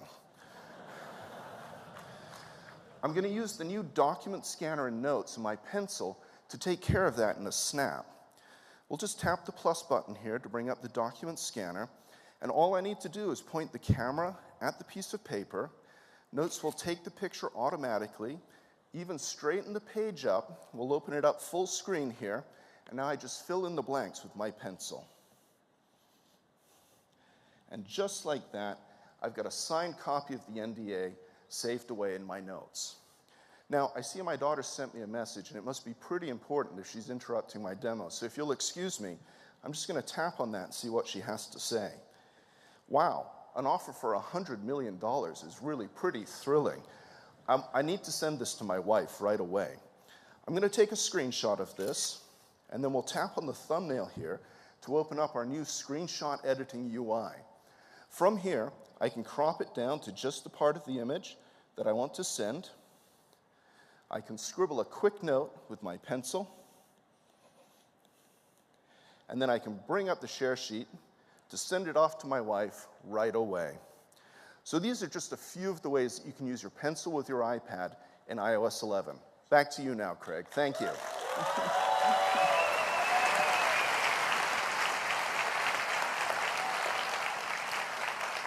It is so great when your grade school child gets $100 million of funding. They do grow up so fast these days. Well, so these are some of the great new features for the iPad. And of course, they're joined by all of these other features you heard from earlier today. We're really excited about what we're doing with iPad this year, and really excited about iOS 11. Now, iOS 11 is available to all of you developers today. And if you sign up at beta.apple.com, you can get a beta at the end of the month. And we're making it available as a free upgrade to everyone in the fall. It supports all of these devices. That is your update for iOS 11. I'm going to turn it back over to Tim. Thank you. Thanks, Greg. Thank you. iOS 11 really takes iPad to a whole new level. People are going to be able to do more in more places than ever before. We are so excited about the marriage of iOS 11 and the new iPad Pro that we made a video, and I'd love to run it for you.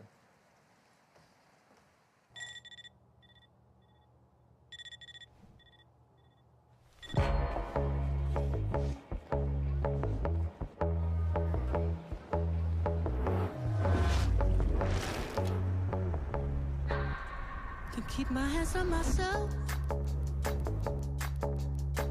Think I'll dust them off, put them back up on the shelf. Kiss my little baby girl is in need. Am I coming out of left field?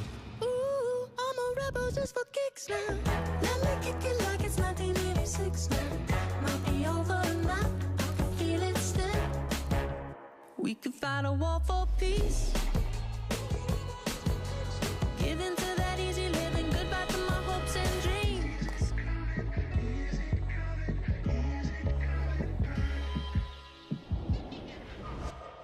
Ooh, I'm a rebel just for kicks now. Let me kick it like it's 1986 now. I'll be over now, I can feel it still. Now I had your fill, I can feel it still.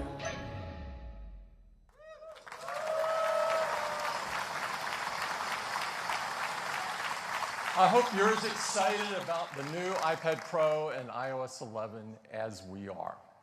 Now, we've got one last thing to talk to you about. Let's turn our attention to music. Music has always been a part of Apple's DNA. We first revolutionized the music industry with iTunes. Then we forever changed the way people listen to music on the go with the iPod. And today, iPhone has become the best portable music player in the world. And it's even better when it's paired with Apple Music.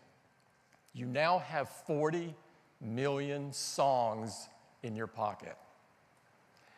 And when you add AirPods, it brings an absolutely magical experience to wireless audio. Now, so we have such a great portable music experience, but what about our homes? We think we can do a lot to make this experience much better. Just like we did with portable music, we want to reinvent home music. And I'd like to invite Phil up to tell you all about it. Phil. Thank you.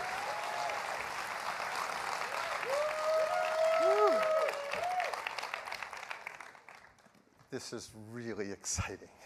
The chance to reinvent the way we enjoy music in the home. I can't think of anything that matters more to so many of us. Why hasn't this happened yet? There certainly are a lot of companies hard at work making products to enjoy music in our home. But none of them have quite nailed it yet. Some have worked hard to make wireless music sound good around our homes. But these aren't smart speakers. Others have worked to make smart speakers that you can talk to. But they don't sound so great when you listen to music. We want to combine all this in a product that can really deliver a breakthrough experience. And our team has been hard at work for many years now on a breakthrough home speaker. And it has to do a few things really great if it's going to be a great breakthrough speaker. First, it needs to rock the house.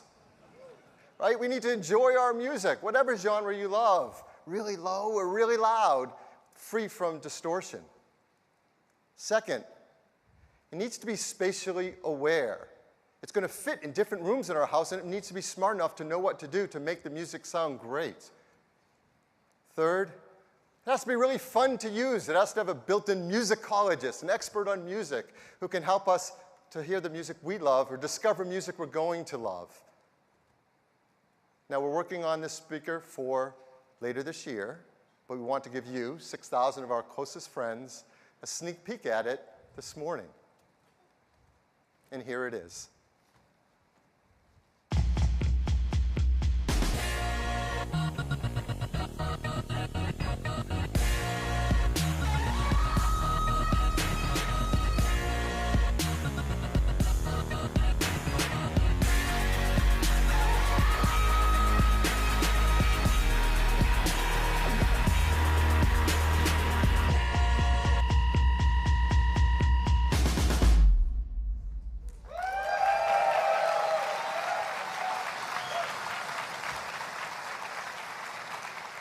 It is absolutely beautiful, and we call it HomePod.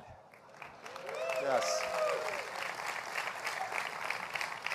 Just like iPod reinvented music in our pockets, HomePod is going to reinvent music in our homes.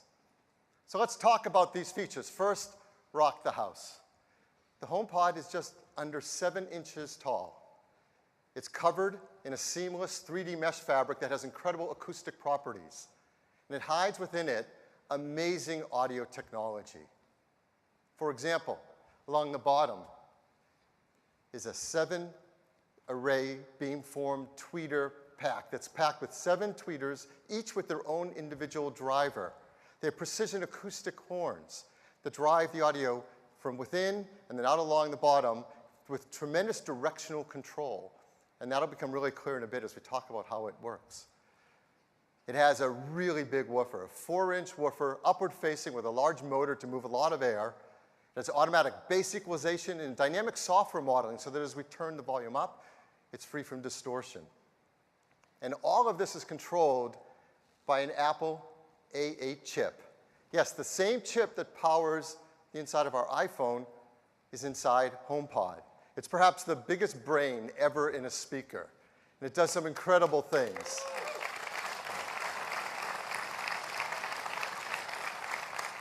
It does real-time acoustic modeling, audio beamforming, and multi-channel echo cancellation. You don't have to know what any of that is, just know that it sounds incredible. Next, talk about this spatial awareness. Well, what does that mean? Well, you plug in your HomePod to AC, and it gets its music wirelessly. And it's compact enough that you can put it most anywhere in your house. You can put it on a table, on a shelf, against the wall, in a corner, and it intelligently and automatically detects the space it's within. And it uses that information to adjust the audio, to balance it, and take full advantage of the environment and create a very spacious sound. Now, we want to give you a sense of what that experience is like. So we want to play some music in this room and show you a visual simulation to give you an understanding of some of the technologies it's using and how it's adapting them to make an incredible sound out of this compact speaker.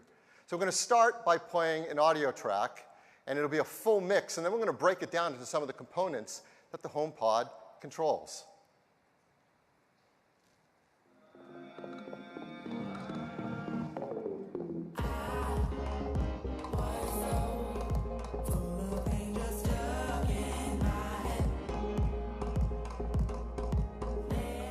So that's a full, rich audio mix. But within it, HomePod detects the center vocals and can use beamforming to direct that.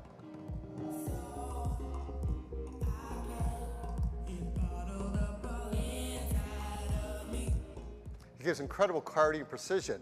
And then it can detect something called direct energy with the instrumentation and direct that in the room as well.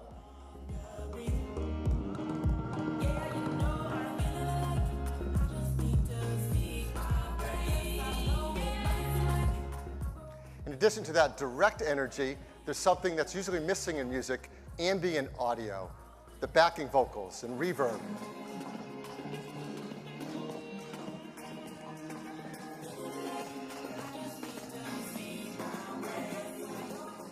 HomePod can direct all of this and pull it together to a full, rich mix that fills up your room.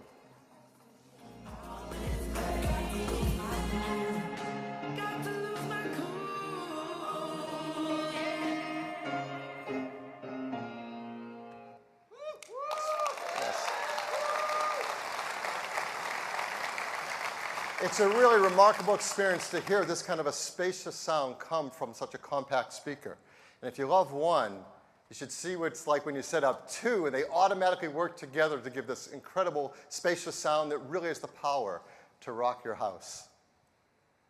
Next, a musicologist, this intelligent helper to help us discover the music we love. HomePod has an incredible speaker system that works together with our Apple Music subscription. From the beginning, it's designed to work with that. Now, Apple Music, as you know, provides music in the cloud, and the speaker can get it directly from the cloud. You can get 40 million tracks, 2 million artists, tens of thousands of playlists, but not just any music library. This is your music library. It knows the playlists you've set up. It knows the artists you love, and all of them stream directly to your HomePod. It works with an array of 6 microphones around the middle. So as you talk to it and you say those magic words, "Hey Siri," you see a waveform light up on top, and now it can respond to your commands and help serve up the music you want to hear. The Siri team has worked very hard to adapt the domain of music and Siri to be even greater and understand more of the questions we're going to ask about music. Simple things, obviously, like play Beats One Radio. We all want to do that. Or play I'm Poppy. Check it out if you don't know what that's about. Play something new. Who's singing on this track? Something I ask all the time. Who's playing drums on this track? For complex questions like, what was the top song on May 5th, 2016? Or just play more like that, or I like that song. These are free form. Siri doesn't need a specific list of commands. It can interpret what you're saying and help you discover the music you love. And even better, you don't have to just sit next to the HomePod to talk to it. You can be across the room and speak to the HomePod even while loud music is playing, and the speaker array and the microphones can pick it up and hear what you're saying. So HomePod, it has the power to rock the house. It has spatial awareness so that it understands the rooms we place it within.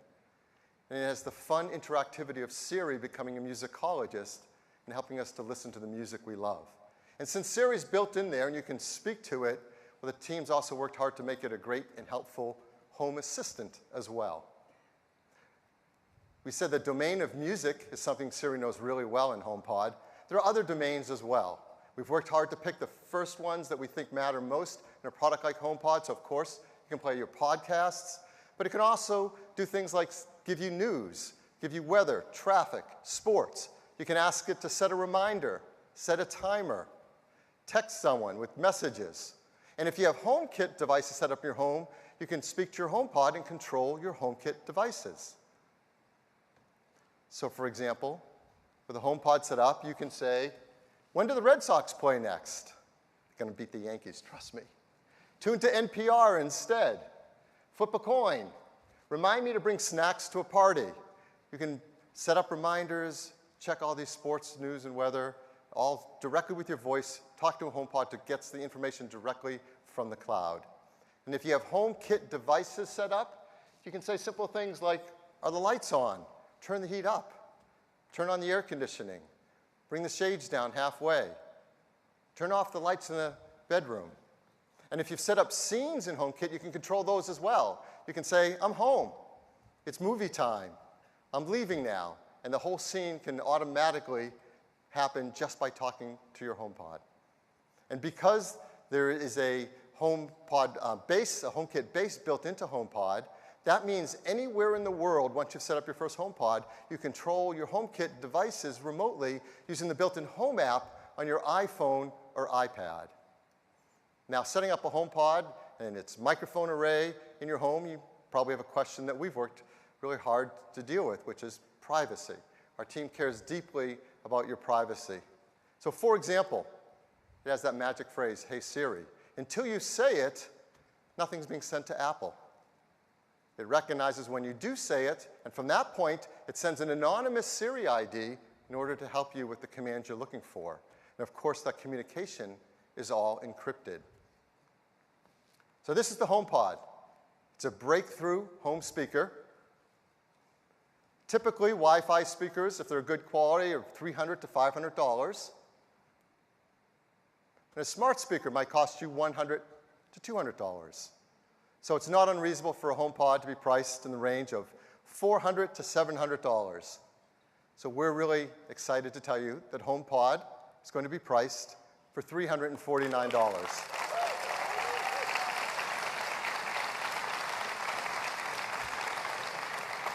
It comes in white and space gray. It'll start shipping this December, first in the US, the UK, and Australia, and then next year we'll start bringing it around the world. So that's HomePod. Back to you, Tim. Thank you. It is so cool. We really believe it's going to take your home music experience to the next level. Now, it's been an incredible morning. We've shared with you lots of things this morning, and all of them are shipping this year. Some now, some in the fall, and others at the end of the year. We got started with watchOS, more intuitive and intelligent than ever before, incredible new features to help us live a healthier life.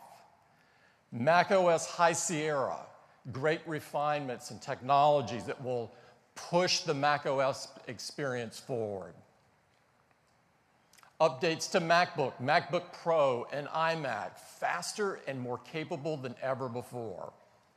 And iOS 11, a major update of the world's best and most advanced mobile operating system, absolutely jam-packed with new features, including a completely new App Store, peer-to-peer payments in Apple Pay, and with ARKit, iOS 11 becomes the world's largest augmented reality platform overnight. iPad is taken to a whole new level with incredible iPad features in iOS 11. It's the biggest release for iPad ever.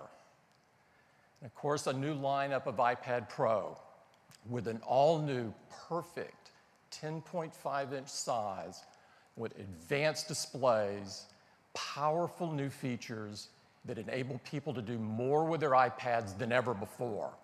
And we gave you 2 sneak peeks. iMac Pro, an entirely new workstation class of products that we designed specifically for our Pro users. And the HomePod, a breakthrough home speaker with amazing sound and incredible intelligence. It will reinvent home audio.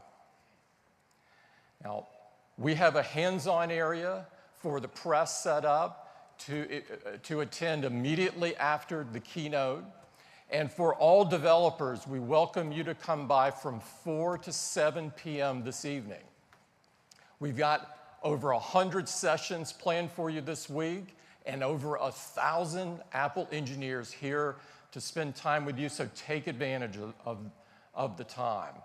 Tomorrow, we've got a special fireside chat planned in the morning in this room. And someone will be joining us that's devoted her entire career to highlighting and encouraging young people, women, and doers. I'm very excited to tell you that Michelle Obama will join us.